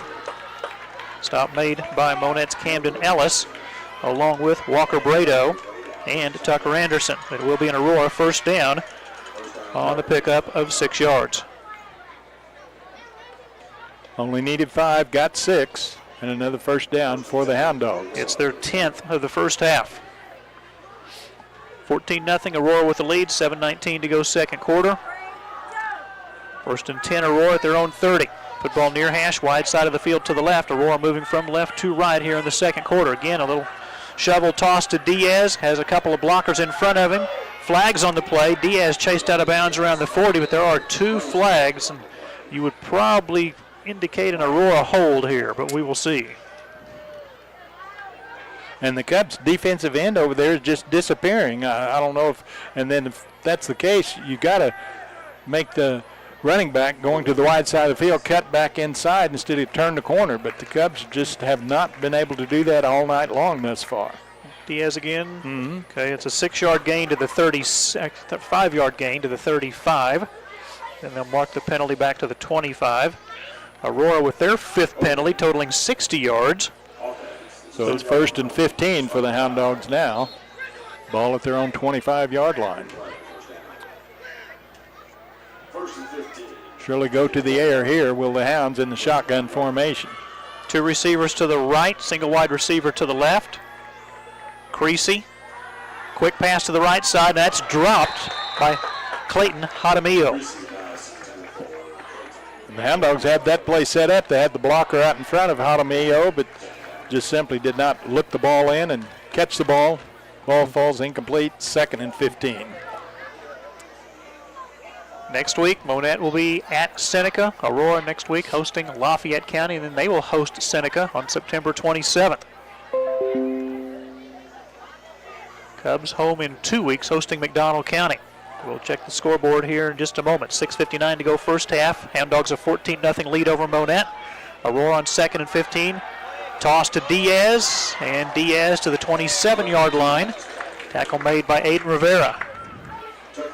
Cubs that time finally forced the ball carrier to cut back inside in the pursuit of the Cubs, coming up and make the stop after only a 3-yard gain or 2-yard gain. Diaz again. Yeah, 2-yard gain to the 27. 3rd down, 3rd and 13. Okay, 5th play of the drive coming up for the Hounds. Monett with 5 up on the line of scrimmage. Now 1 will drop off, 7 in coverage. Pass downfield, caught short of the first down. Hauled in by Braden Allen, but he'll be about 3 yards short of the first down. Makes the catch near the 37-yard line, gains 10, but it's 4th down. Camden Ellis makes a stop, and it's going to be 4th and about 3. Yes. I wouldn't think that the Hound Dogs would give the Cubs this good a field position, but you're thinking about it. I haven't been right all night long. Looks like they're going to keep the offensive unit out there. Parker Messer started to come in, then comes back to the Monett sideline. Play clock at 10. Aurora still back in their huddle. Again, Monett cannot jump offside here. We'll call timeout maybe. 4th and 4. Creasy. Oh, they moved, yeah. Right, the left tackle over there on the far side picked his hand up and put it back down, and once you're set, you can't do that, and the 5-yard loss. I thought you couldn't see that far away. Well, I saw that. Luckily, Easton did too. I know you can see the fish 80 feet below the surface of the water, but yeah. So the Hound Dogs line up to punt. He's not going to kick it 70 yards. Carpenter to punt. 7 punts for a 39-yard average. Now Joel Easton will blow the whistle and stop play. Timeout, officials timeout. A water break? Yeah, I think so. That's exactly what it is. 5:30 left first half, 14-0 Hound Dogs. Back in a minute. Home Shield Pest Control in Monett is a locally owned and operated termite and pest control provider. We are licensed, bonded, and insured in Missouri. We offer a wide array of services: pest control, termite control, one-time treatments, monthly pest control services, quarterly agreements, annual agreements, extermination, and fumigation. Home Shield Pest Control offers quality customer service, affordable prices, and a pest-free guarantee. Call 417-772-4177. Cub football brought to you by Home Shield Pest Control. Daniel Vineyard offering that pest-free guarantee. 417-772-4177. Aurora 14, Monett nothing. 5:30 to go second quarter. Around the area on this Friday night. Lamar leading Tipton 22-0 in the second quarter. Marionville leading Skyline in the second quarter 38-0. Nixa leading Joplin 14-0 second quarter.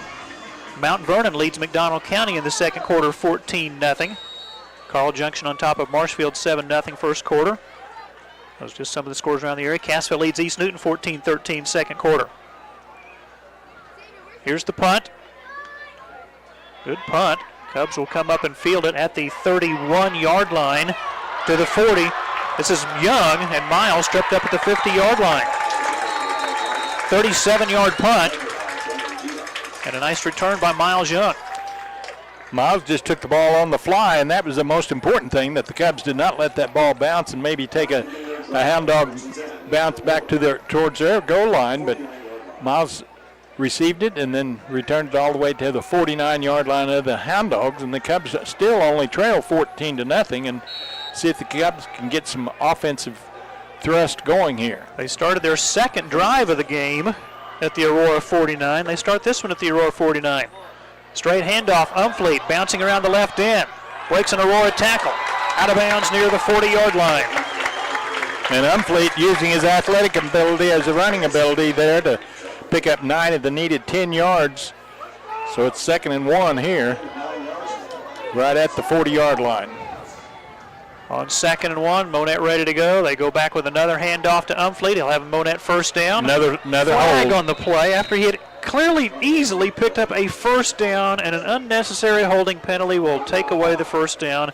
And for the Cubs, it is their 7th penalty of the first half. 2nd and 1. All you got to do as a lineman is just get in the way, and Umfleet will get that at least 1 yard, but Cubs just not playing very smart out there.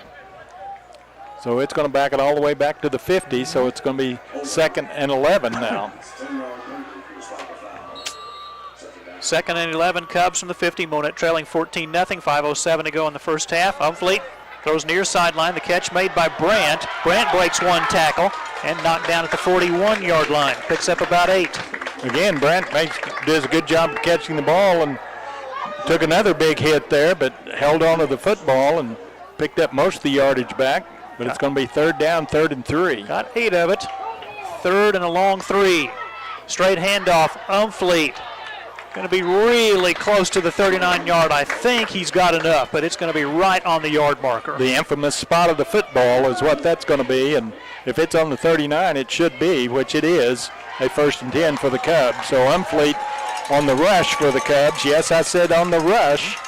Not a pass play, but Umfleet picks up the needed yardage. Umfleet 5 carries, 26 yards. Monett with just their 3rd first down of the first half.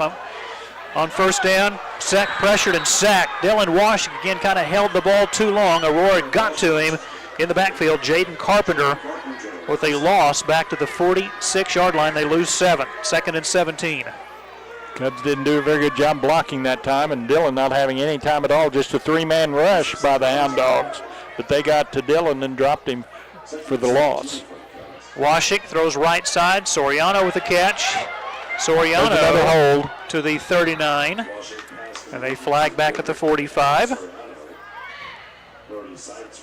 And another hold on Monett. So that positive play will be negated. So it's another holding call against the Cubs. Soriano credited for a 1-yard reception.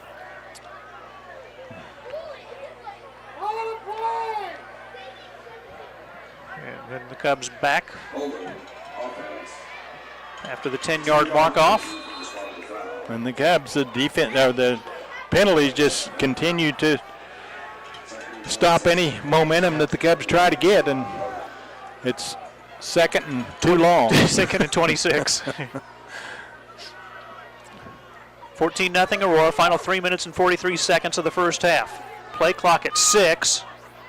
Cubs ready to go. Washik in the gun. Gets the snap, drops back. Pass over the middle. Caught by Brandt to the 40-yard line. Picks up 15. Good looking pass play that time as Brandt found himself open and Dillon found him with the football. And so it's going to be 3rd and 16. 3rd and 11. 3rd and 11. Excuse me, 11. Yeah, got to get to the 29. I'm thinking it's too many penalties. It's all right. Clock running, 3:10 to go first half. Monett only trailing 14-0. Seems like more than that. Hound Dogs continue to rush 3. Washik over the middle.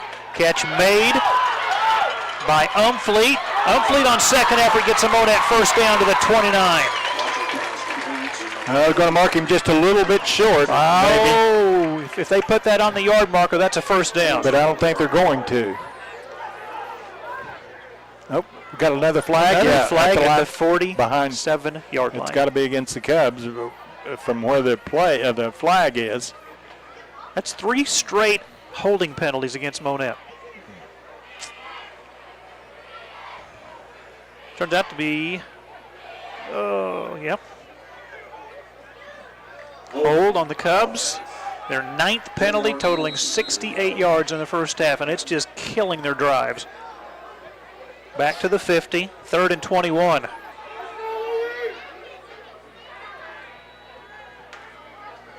Clock's running, 2:44 to go in the first half, 14-0 Aurora. Brandt to the left, along with Nesserode. 2 wide receivers to the right. Here comes the Aurora pressure. Washik's going to dump it short. The pass is caught by Umfleet. Breaks 1 tackle, has some room, breaks another tackle. 35, still on his feet at the 30, to the 20, still on his feet. Finally tackled at the 19-yard line. And no flags on the field that I can see, so hopefully that play is going to stand as Umfleet on 2nd and 3rd effort finally able to get some positive yardage for the Cubs on the pass play.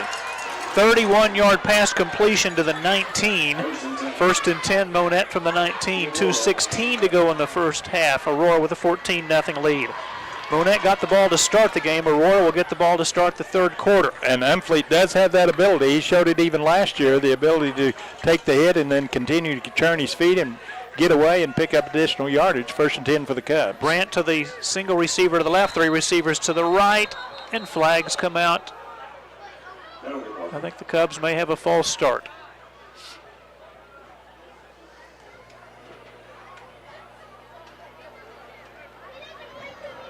Offside, Monett.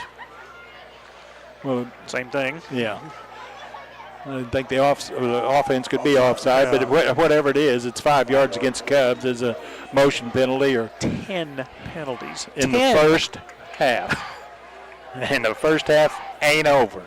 Wow. 1st and 15 from the 24. Washik back to pass. Dumps it short. Soriano with the catch, but is slung down right there at the 23. Picks up just a yard. Good one-on-one tackle by the Hound Dogs, Jansen Hunt. 100 seconds to go in the half. So that was Diaz. No, who caught it? I'm sorry. Soriano for a yard. The Cubs still had their timeouts, and this deep need to be thinking about using them to get the play clock stopped. They've got 2 remaining. Washik over the middle, broken up, incomplete. Oh, no, it was caught by Alex Meeks. It looked like the ball was batted down, but it did get through the secondary coverage. Alex Meeks, good concentration. Looked like the defensive back was going to get a hand on the ball, but went through the defensive back's hands, and Alex Meeks catches the ball, and it's 1st and goal for the Cubs at the 9. Meeks for 15. 1st and goal, Monett after their 5th first down. Washik has some time, rolls to his right. Going to try to run the football. He's run out of bounds for a loss of a yard back to the 9. He did stop the clock by going out of bounds. 1:03 to go in the half. The Cubs still with 2 timeouts remaining and trailing 14-0.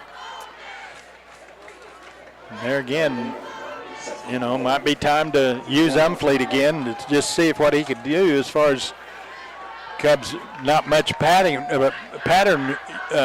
downfield because you're at the 9-yard line, so you don't have much room to run your pattern.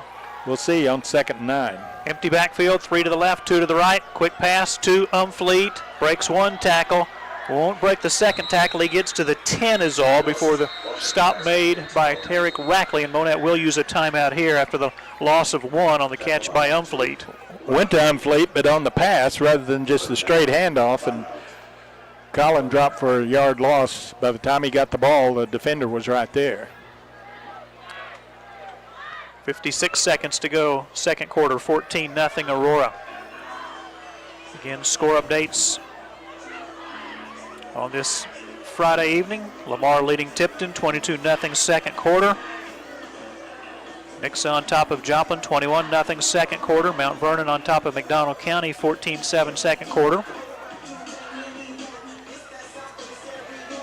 East Newton on top of Cassville, 21-14 second quarter. Remember, week 1, East Newton had that lead for the longest time over Lamar. And ended up losing by 10, but still, East Newton doing a pretty good job thus far, even though they haven't come away with a win yet. This will be the 12th play of the drive for Monett that started at the Aurora 49-yard line. Cubs with 1 timeout left. 56 seconds to go in the first half. Monett trailing 14-0.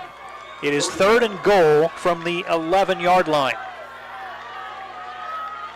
2-by-3 look. And the Cubs flinched again. It's going to be a 5-yard penalty against the Cubs. 11 penalties totaling 78 yards. Got to be more disciplined than that. This is the 3rd game of the season, and you know, you can say new offense, new coach, whatever, but you still got to be able to just maintain out there. Aurora to rush 3, 2-by-3 look. Washik over the middle. Pass is caught by Brandt at the 5-yard line. Is stopped there. It'll be 4th and goal from the 5. And Monett will use their final timeout of the first half. They ruled Brandt down at the 7, so a gain of 9. And 4th and goal from the 7. We'll keep it here. And Brandt that time might have been better served if he ran a little bit longer route that time, but the ball was delivered there, so Landon had to catch the ball there. But if he had had time to run about 2 or 3 more yards there, might have had a chance to get it down to the 2 or 3 yard line. But as it is 4th and goal for the Cubs from the 7 of the Hound Dogs, and the Hound Dogs with that 14-0 lead here late in the second quarter. Cubs have done some good things here to negate a lot of bad things, and most of the bad things has been penalties on the offensive line, as they're either holding or moving prior to the snap, and just got to get away from that kind of stuff here as the season progresses. Washik has been accurate, 13 of 15 for 103 yards in the first half. Cubs will face a 4th and goal from the Aurora 7. Monett out of timeouts, 44 seconds remaining before halftime. Cubs still in their huddle with Coach Mock there, here on the near sideline.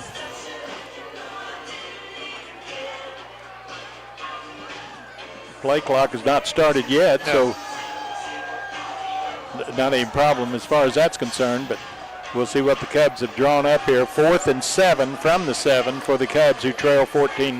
Soriano and Meeks wide to the right, which is the wide side of the field. 2 receivers to the left, Brandt and Nesserode. Umfleet now a 3rd receiver, kind of lines up as a slot to the right. Hound Dogs will have 4 up on the line of scrimmage. 4th and goal from the 7. Washik gets the snap. Here comes the pressure. Pass into the end zone is broken up, incomplete. It was in the hands momentarily of Nesserode, but the Aurora defender got there at about the same time the ball did and knocked it loose. And credit the Aurora defender there as he hit Nesserode just as the ball got there, and Cubs Carson unable to look the ball in and falls incomplete. So it's the Cubs turn the ball over at the 7 to the Hound Dogs, and probably a kneel down play here with the Hound Dogs up 14-0. Monett out of timeouts. Had a good play call there for that, but just better defensive play by the Hound Dogs.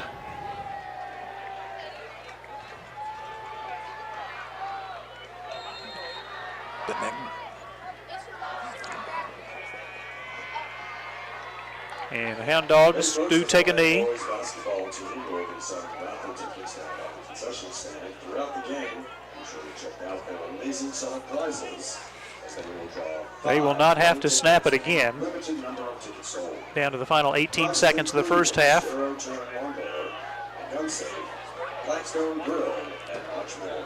And the teams will head to their respective locker rooms at halftime. Home opener and homecoming for Monett tonight. At the half, it's the Aurora Hound Dogs 14, Monett Cubs nothing. We'll take a look at the halftime stats in a minute on MHSCubs.com and the YouTube channel Monett Cubs Live.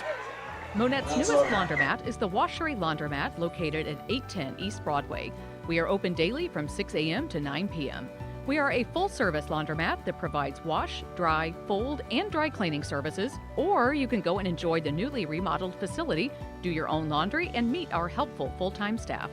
We are also offering pickup and delivery services. Let us do the running for you. When it's done, we will deliver your laundry back to you clean, folded, and ready to be put away. Let the Washery Laundromat simplify your busy lifestyle. Don't get the laundry blues.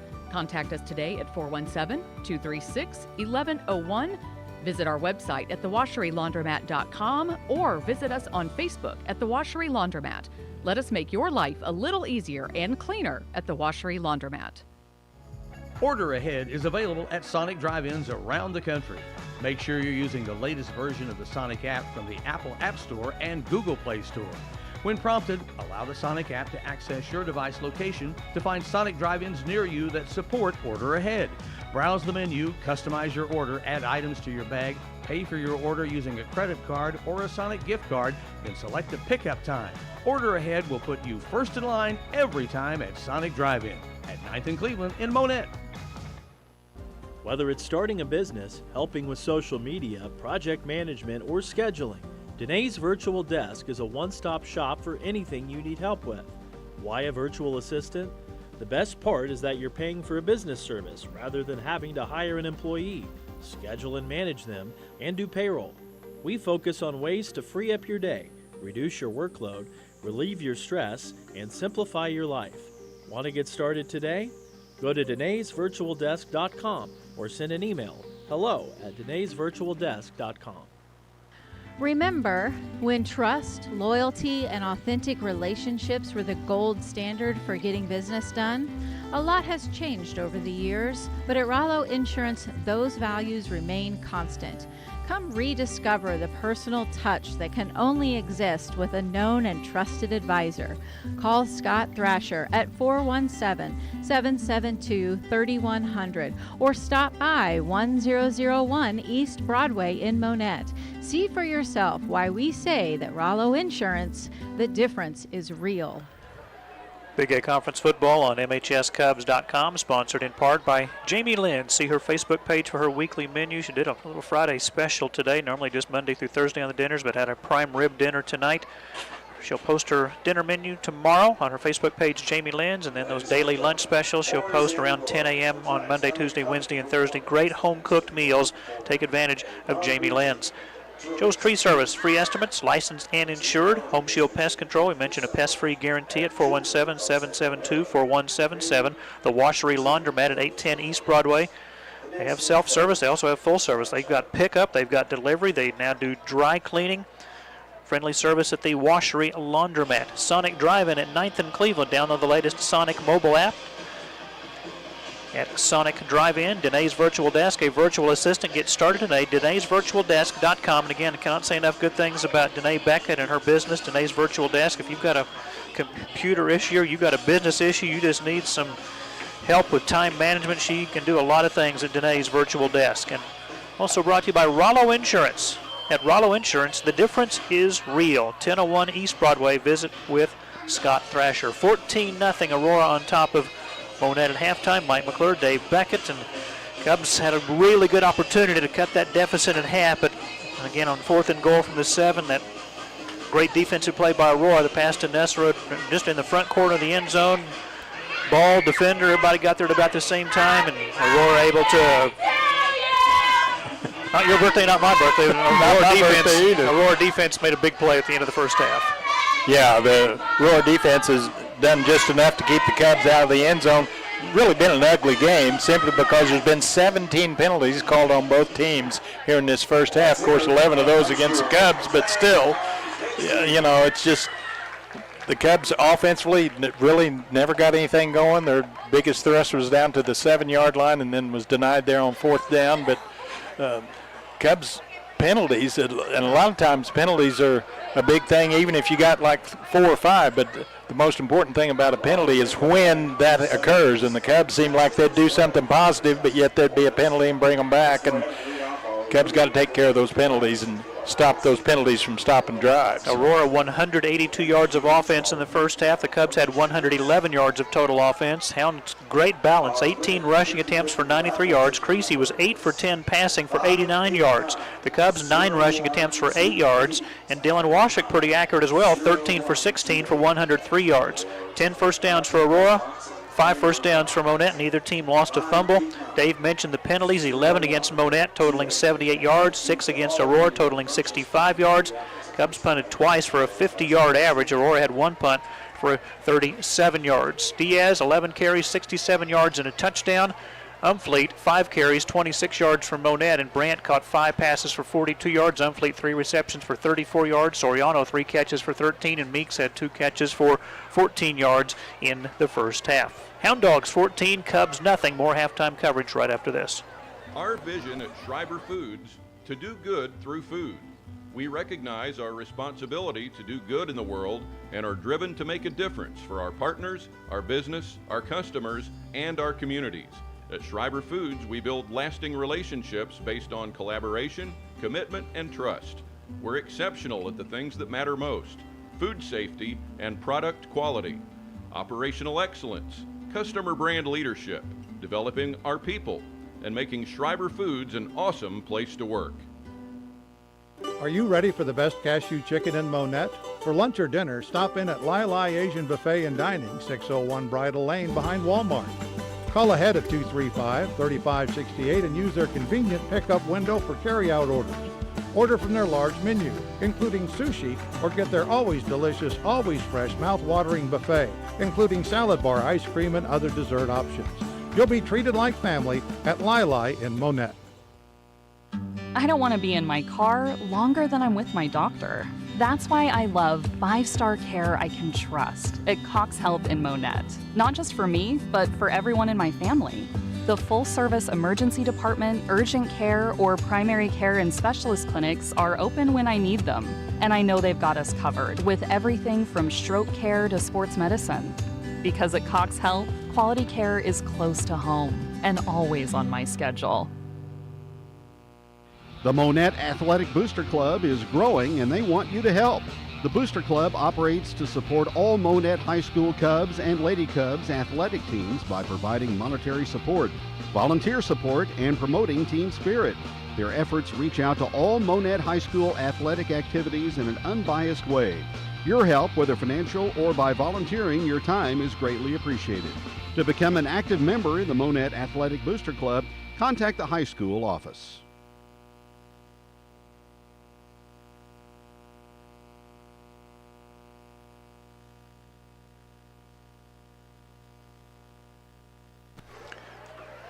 Mike McClure, Dave Beckett at Burrow Fowler Stadium, Kenley Richardson Field. We're at halftime, 14-0 lead for Aurora. Give you some of the halftime stats now. Again, some of the other scores from around the area. Lamar still on top of Tipton, 22-0 in the second quarter. Marionville on leading Skyline, 38-0 second quarter. Marionville ranked number 1 in Class 1. Finally do have a Seneca score. How about this? Seneca leading Nevada at the half, 28-0. Yeah, Seneca's making a statement there if that score stands up, because that's where the Cubs go next week. And Nevada, I felt like was a really good team whenever the Cubs went up there and opened the season. McDonald County has scored its second quarter touchdown. They have tied Mount Vernon. It's the Mountaineers 14, the Mustangs 14, still in the second quarter. Webb City leading Kickapoo, 21-13 second quarter. East Newton leading Cassville, 21-14 in the second quarter. Missouri Southern tomorrow night in St. Joseph at Spratt Stadium. It's the home of the Kansas City Chiefs training camp. Beautiful facility up there. It's a 6 o'clock pregame as the Lions look for their first win following losses to Midwestern State and Pittsburgh State. Bears are home against Lindenwood tomorrow at Plaster Sports Complex. Yeah, the Bears scheduling Lindenwood. Of course, just a few years ago, the Lindenwood was NAI, and then they jumped up to Division II, and now then they've jumped up to Division I.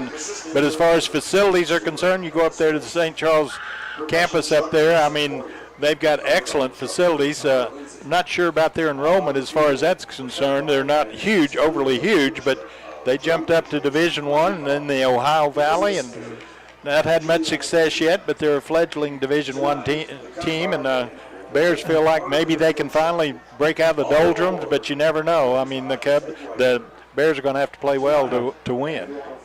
Lindenwood's strength and conditioning coach is J.C. Hull from Mount Vernon. Used to be at the University of Connecticut, wanted to get back a little closer to Mount Vernon, and took a job at Lindenwood, and he's doing a really good job for the Lindenwood Lions. They have a ton of varsity sports. If you go on their athletic website, holy cow. Yeah, they have a lot of sports. The private school, it's not a state school, so it's not state sponsored, so therefore they're still relatively small as far as enrollment, but you can, if your commitment to sports is enough, you can still be Division I. And if your baseball complex is named the Lou Brock's Baseball Complex, you're probably doing something right as far as fundraising. Yeah, it's one of those situations. You're in St. Louis, and if you can get some of those celebrities or former celebrities, of course, Lou Brock not with us anymore, but his legend lives on. Now then it lives on in a facility at Lindenwood. Yeah, they do have great facilities, no doubt. Hound Dogs on top of the Cubs, 14-0 here at halftime. We'll let you hear from our sponsors. Be back in a moment. With a limited number of homes in the current market, you need an agent with the right connections, technology, and strategies to achieve your home buying or selling vision. You can rest assured that Sam and Becky Green at RE/MAX in Monett are the right agents for any level of service in any market condition. Sam and Becky have extensive knowledge of the Monett area and can help you find the right home for you or the right buyer for your home. See them at 855 Highway 60 in Monett or call 235-2200. At Glaus Family Dentistry, we know every person's dental needs are unique. That's why we offer a comprehensive selection of treatment options in a comfortable, convenient atmosphere. From the minute you walk into our office at 800 East Cleveland in Monett, you will notice a difference at Glaus Family Dentistry. We care about you, and we're here to help you achieve your healthiest, brightest smile. Call 417-235-5155. We look forward to caring for you and your family's dental needs. Windmill Ridge Golf Course is located at South Park in Monett, with the clubhouse located next to the Monett YMCA. This challenging 18-hole municipal facility is open year-round, weather permitting. The front 9 holes opened in 1940 as the original course, with tight, tree-lined fairways. The back 9 opened in 2002 and is a link-style, more open design. There are 4 sets of tee boxes to accommodate many different skill levels. To reserve your tee time, call 235-6076 or go online at windmillridgegolf.com. What are you grilling tonight? Prime Cut in Monett has a large selection of ribeyes, fillets, T-bones, pork steaks, pork chops, ribs, and more. Prime Cut will slice smoked ham, smoked turkey, and roast beef for great sandwich options. Don't forget about the Prime Cut food truck for your local community event. Owner James Thomas also provides catering service for any size group or gathering. Call 235-5990 or stop in today at 101 East Cleveland.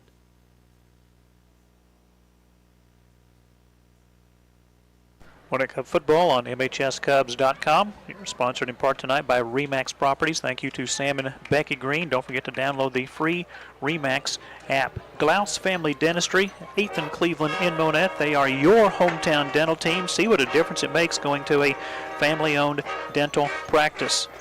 Windmill Ridge Golf Course, their website, windmillridgegolf.com to reserve your tee time. Prime Cut at 101 East Cleveland, the Prime Cut food truck available for your community event or for catering needs. James Thomas, the longtime owner at Prime Cut. And we're also brought to you in part by the partners of Schreiber Foods Monett, their vision to do good through food. Lai Asian Buffet and Dining, 601 Bridle Lane behind Walmart, the home of Monett's best cashew chicken.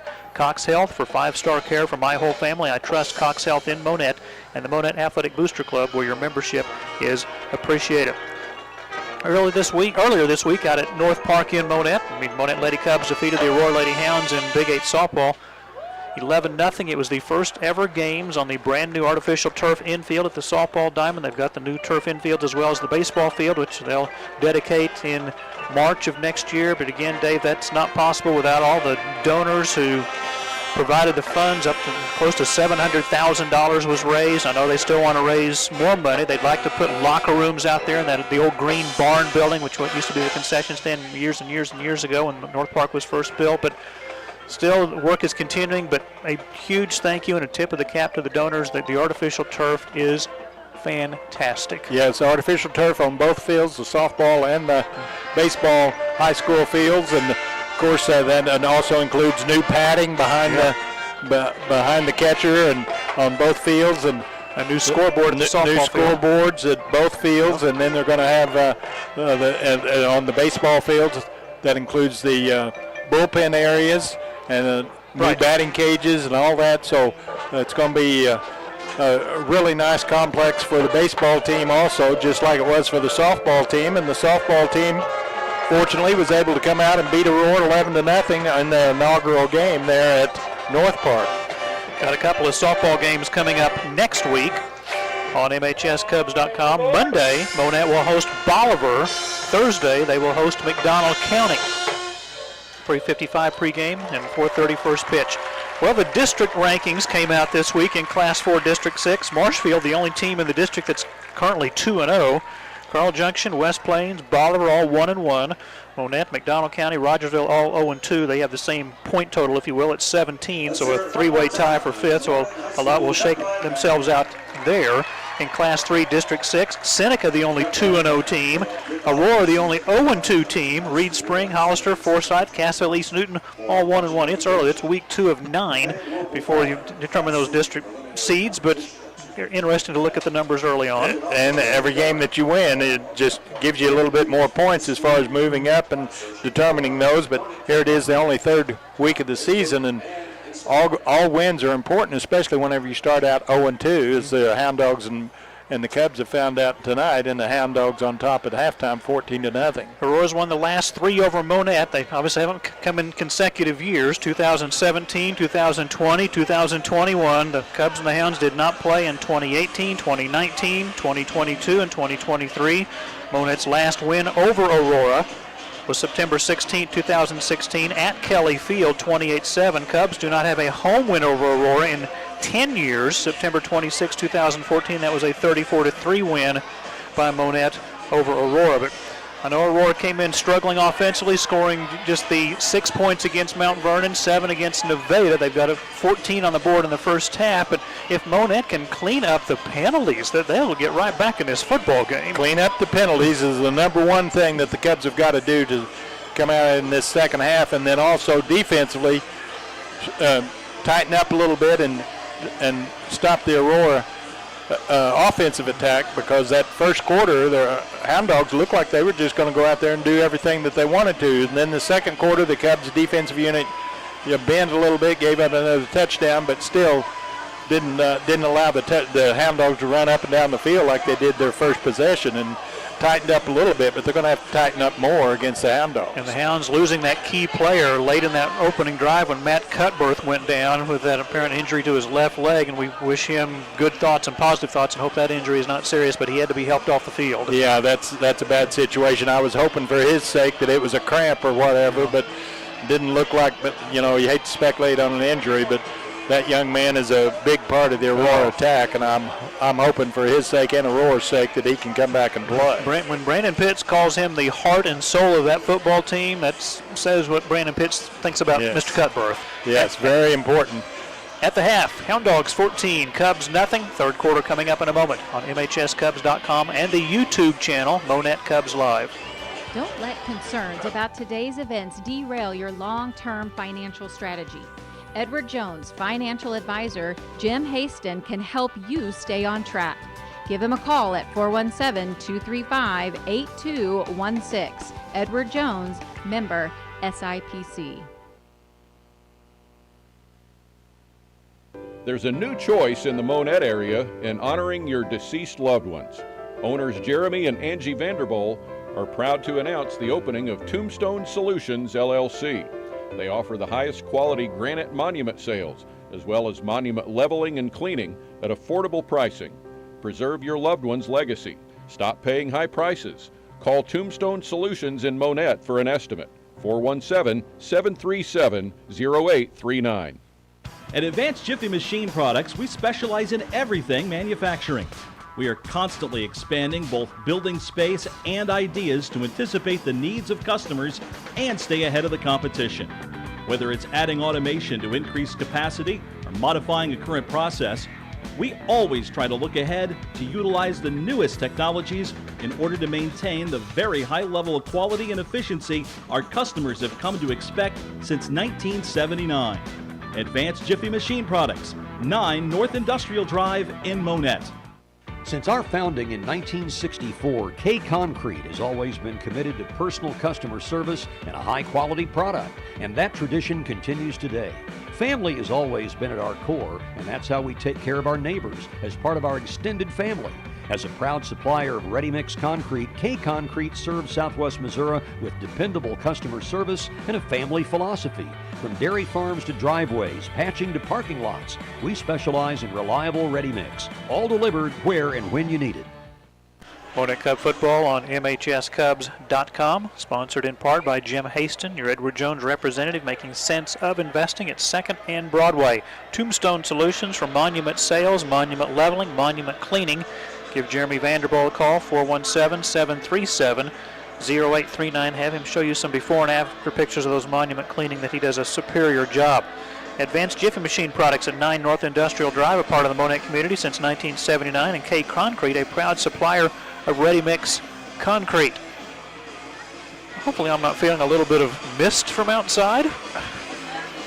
Well, it looks like a little bit falling maybe out there.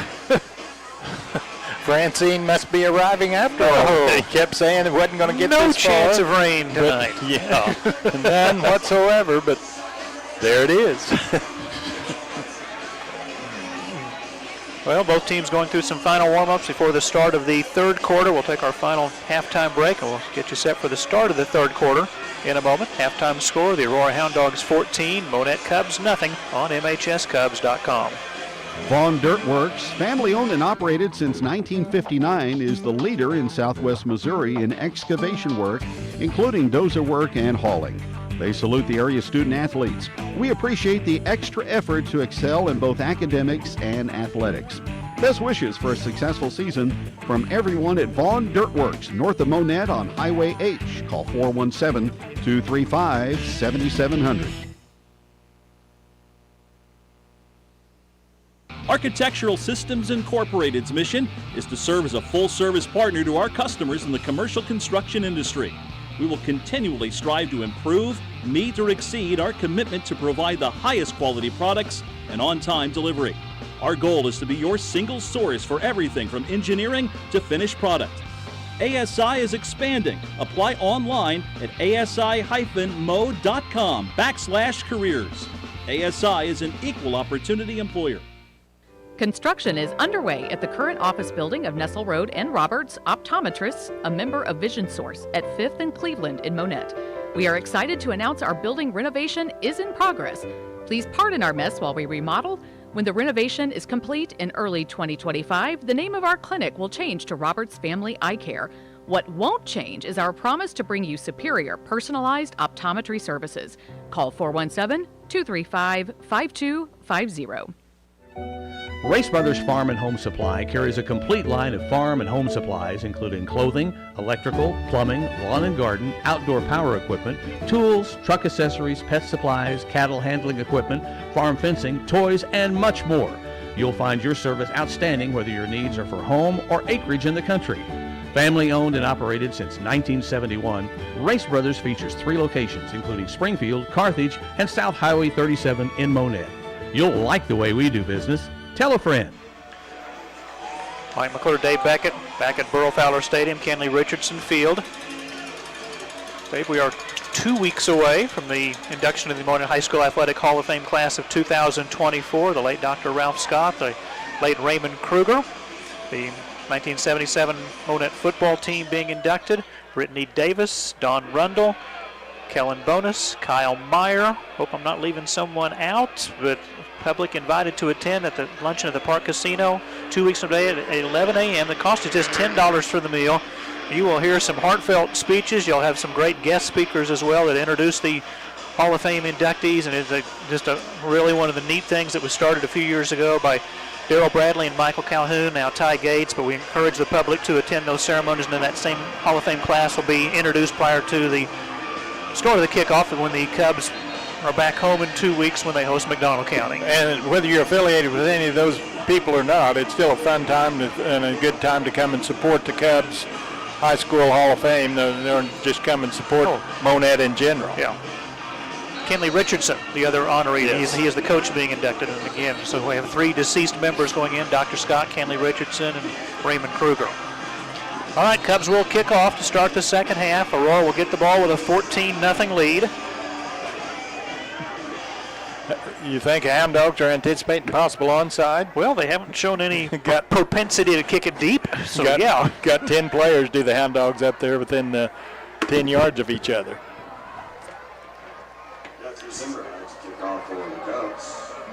And Gaspar doing his James Earl Jones voice tonight, by the way.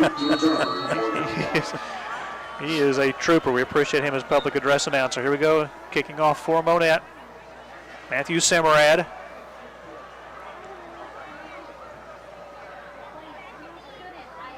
False start, Monett. They had not even approached the tee.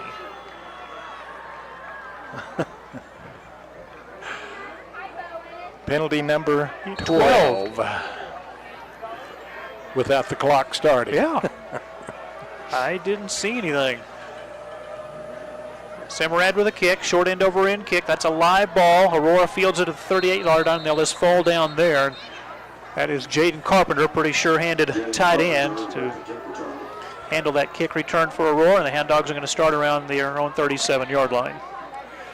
So we'll see if the defensive unit of the Cubs can come out and do a little bit better representation for themselves there in this second half after giving up 14 points in the first half, but gotta come across that line of scrimmage. Sean Creasy, the quarterback. They'll send Jaramillo in motion, rolling to the left, pass downfield, and the catch is made as the ball was underthrown. There was a flag on the play. Braden Allen made a nice adjustment on that underthrown ball, made the catch, and a flag thrown at the 38. And if it's against the Cubs, it'd be one of those where they'll take the play. Let's see.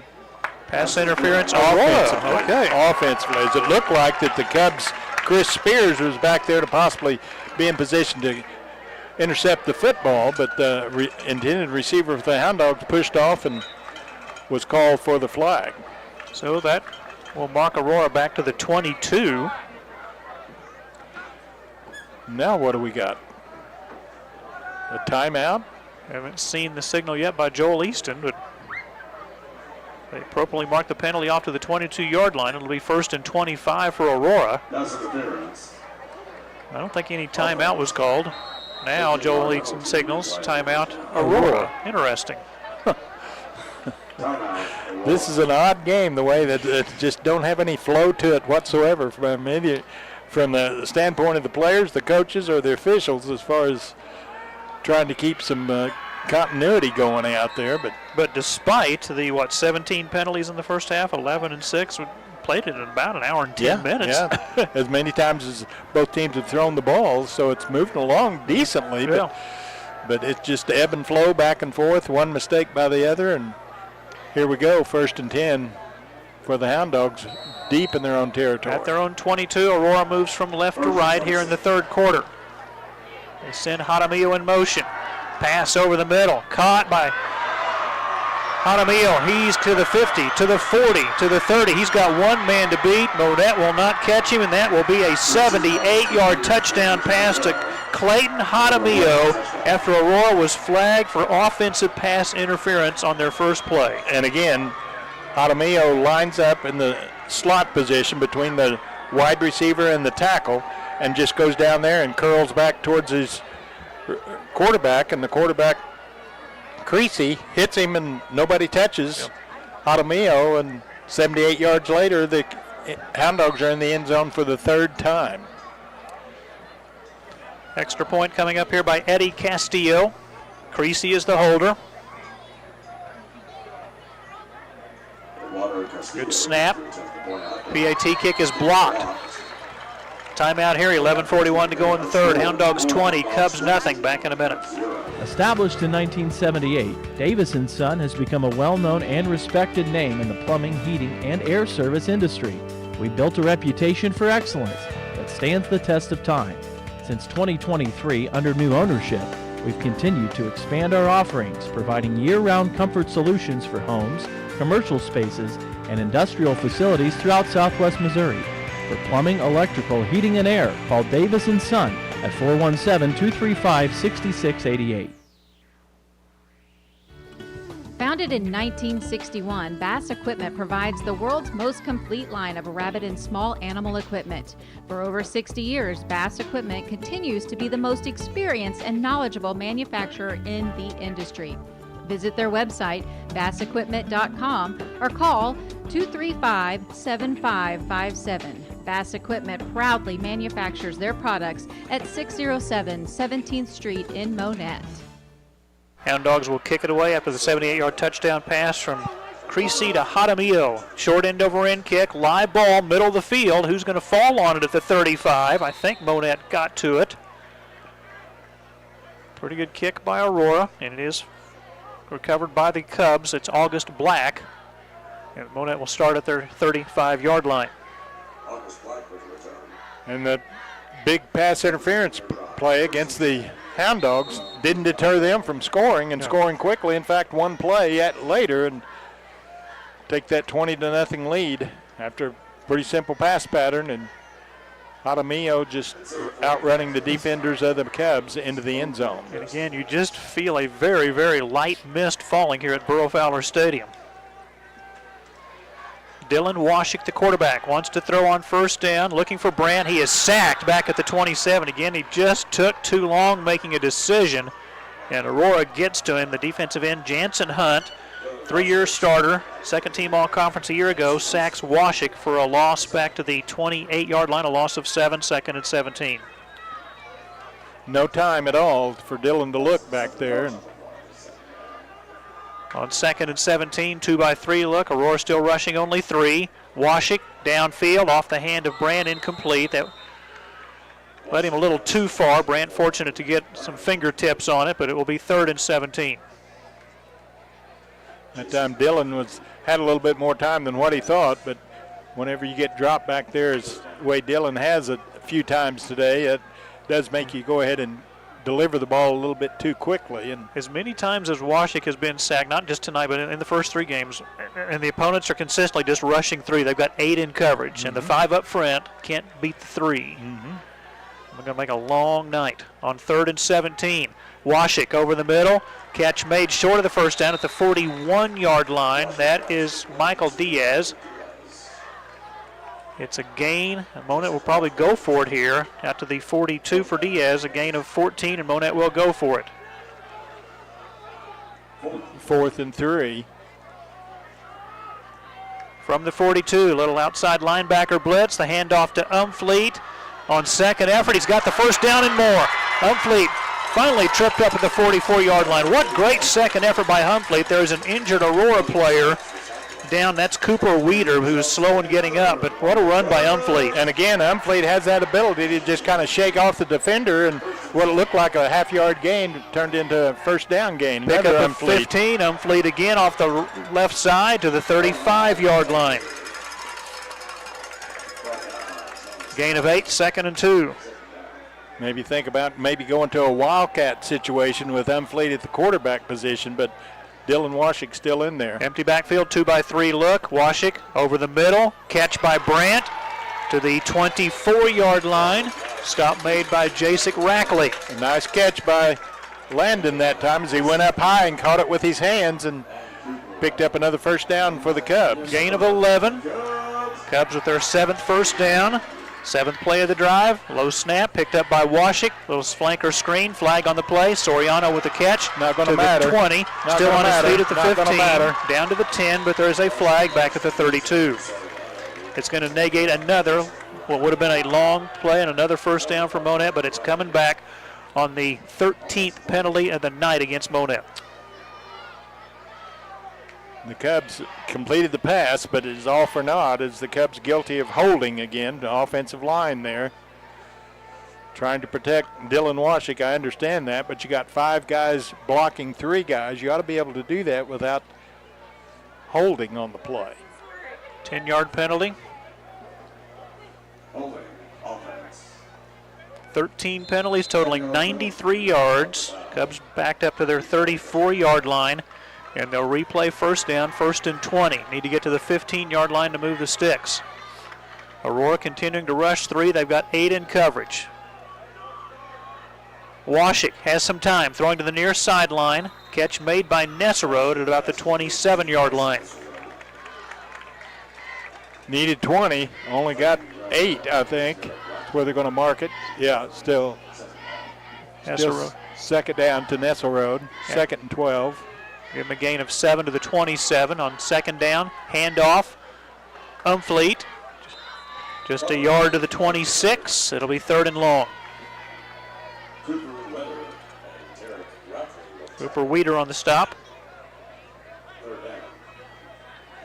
So the Cubs now facing 3rd and 12, let's call it. Black now comes in as a running back. Aurora showing blitz, and there are flags. It appears the Hounds may have jumped. Dead ball offside Aurora, so instead of 3rd and 11, it'll be 3rd and 6. And of course the Cubs will have 2 downs to get those 6 yards. It's on 4th down, they'll go for it here. It's deep in Hound Dog territory. Did get down to the 7, did the Cubs, but denied on 4th down. Ball resting on the 21, need to get to the 15. 3rd and 6. Monett from the Aurora 21, Hound Dogs 20, Cubs nothing, 8:40 remaining 3rd quarter. 4 receivers to the right, single wide receiver to the left is Landon Brandt. Washik gets the snap, rolls to his right, fires a pass. It is caught by Black. Gets away at the 10, down to the 8-yard line for a first down for the Cubs. And great change of offense that time as Dylan Washik this time went to the sprint out. And whenever you're having a hard time keeping the defensive line from coming in and making the sacks on your quarterback, you sprint him out because that just makes the defensive lineman run that much further and it's easier to pass protect. 1st and goal, Monett from the 8, 3-by-2 look, or actually a 3-by-1 look. Handoff to Umfleet inside the 5, into the end zone for a Monett touchdown.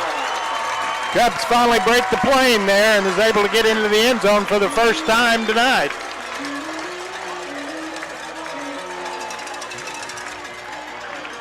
First rushing touchdown this year for Monett, after the 4 previous scores had been through the air.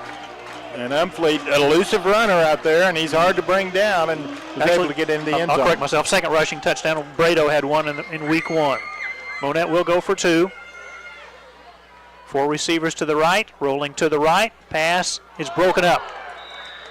Good coverage by Braden Allen, the strong safety, to break up that 2-point conversion pass. Timeout in Monett, 8:04 left in the 3rd.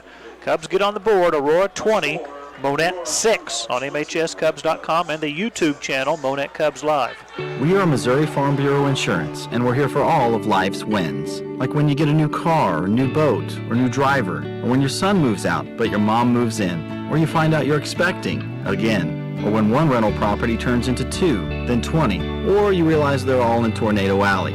Life is full of life events. Make sure you have the right policy for each of life's wins. See Lance Metlock, your Missouri Farm Bureau insurance agent in Monett. And if you're in Missouri, he's got you covered. Founded in 2002, 3D Corporate Solutions at 601 North 13th Street in Monett is one of the nation's leading providers of pet food ingredients. At the core of our business is a value-added, all-encompassing package not available anywhere else in the industry. Our partners choose us time and again because we resourcefully offer them a comprehensive array of products and services. Our team's professional experience allows 3D Corporate Solutions to create, produce, and manage all aspects of pet food ingredients for each unique partner's specific needs. Colin Umfleet with the 8-yard touchdown run. 2-point conversion no good. Hound Dogs 20, Cubs 6. Monett will kick off. Still 8:04 to go 3rd quarter.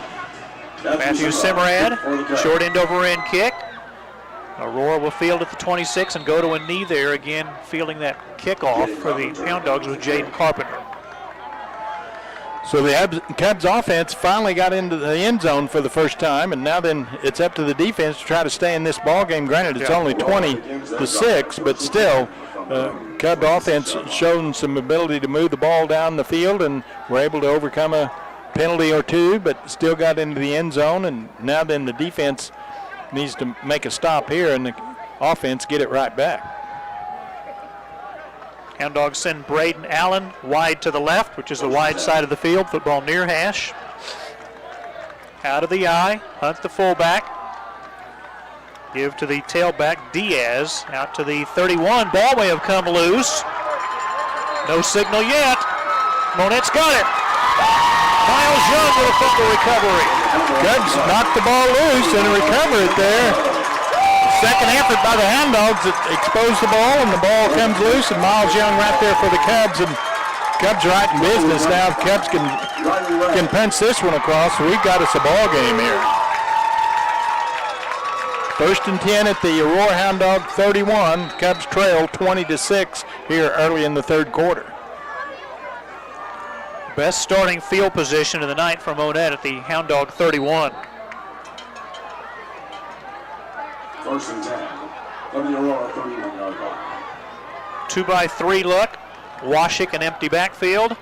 Aurora rushing 3. Little flanker screen caught by Black, but he'll be hit behind the line of scrimmage and drop for a 3-yard loss at the 34. A really good stop by Cooper Weeder. And that just goes to show you the defensive back of the Hound Dogs are staying with their man, even though the Cub receiver goes in motion, stays right there and makes the drop, in fact, a loss. 2nd and 13. They go pass to the right side to Meeks. Slips and tries to make a cut. There is a flag on the play. Meeks tackled at the 31. August Black, I think, is going to be guilty of a hold over there on the far side of the field. Joel Easton's already signaled the hold against Monett. 14 Monett penalties, most of them holding penalties. 103 penalty yards.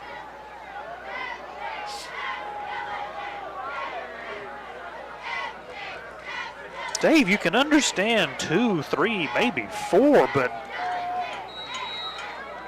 too many. Too many. Wow. No technique out there whatsoever. 2nd and 23. Washik rolling to his left. He's a right-handed quarterback. Wants to throw. He's sacked at the 50. Hound Dogs get to him in the backfield. That is Jeremiah Ferguson. Jeremiah Ferguson with the sack of the quarterback. It's a loss of 6. And the Cubs started out the Hound Dog 31-yard line after a fumble recovery, and now we're facing a 3rd and 29. Goodness.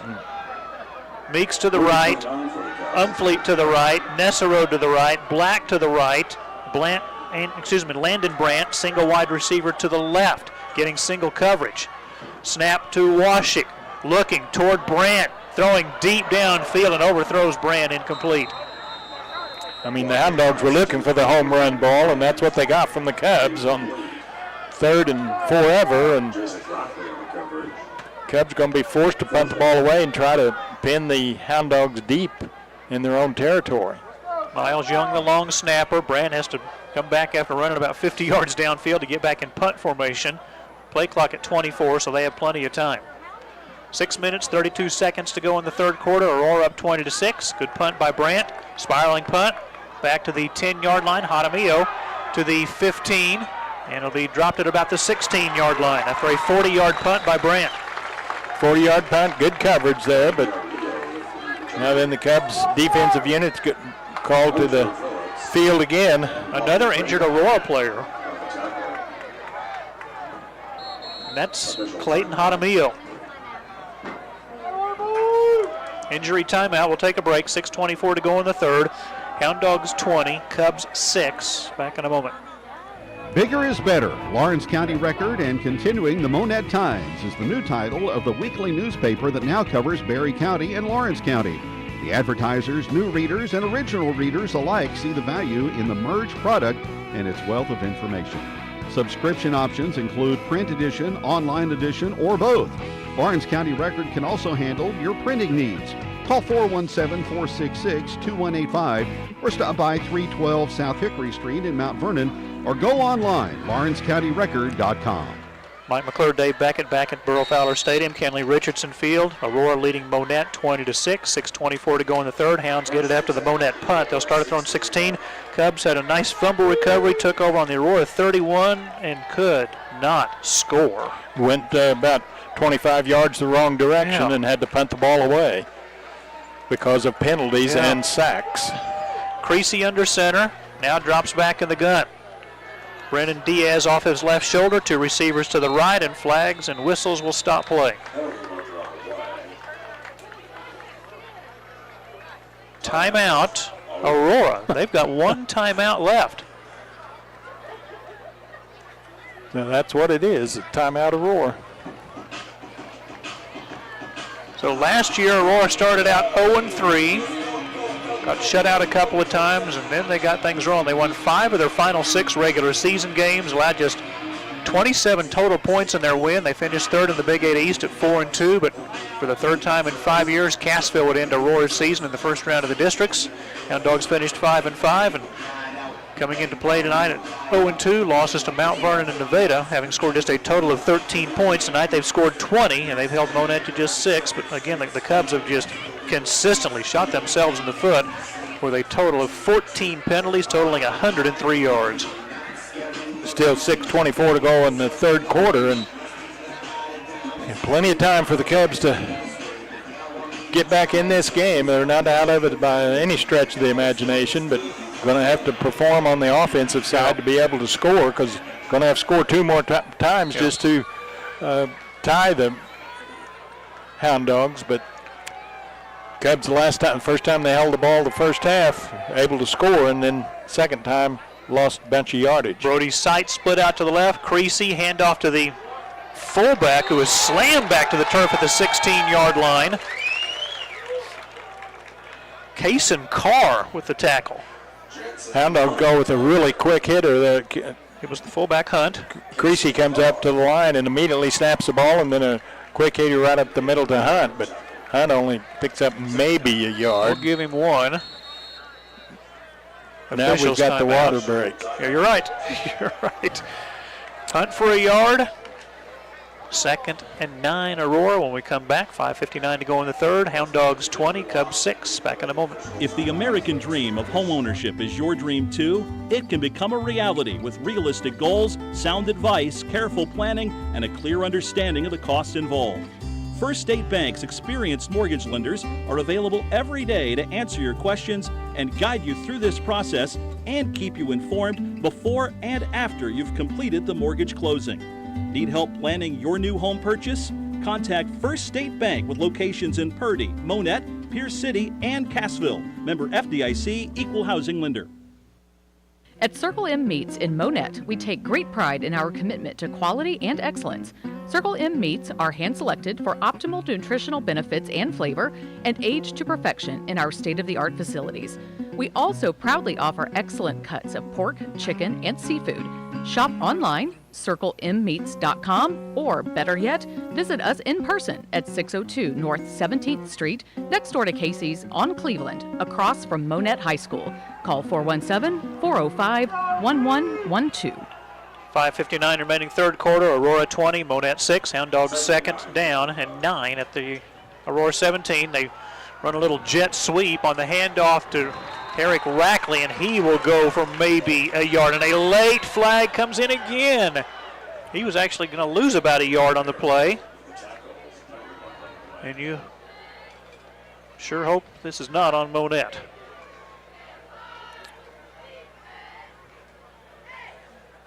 Personal foul, Cubs. You had Rackley for about a 2-yard loss. It would have been 3rd and 11 or so. Instead, 15-yard penalty would give Aurora a first down. And the Hound Dogs down their top 2 running backs. Diaz still over there on the sideline, as well as Cutbirth went down early in the ball game. So I don't know if either one of those young men are going to come back. But the Cubs, now then the defense gets in on the penalties and personal foul against the Cubs. Aiden McCall Thomas will check out. And Monett may take a timeout here. Unless we get another personal foul on the sideline possibly, or maybe a sideline warning. Timeout, Monett. Okay. Check some score updates.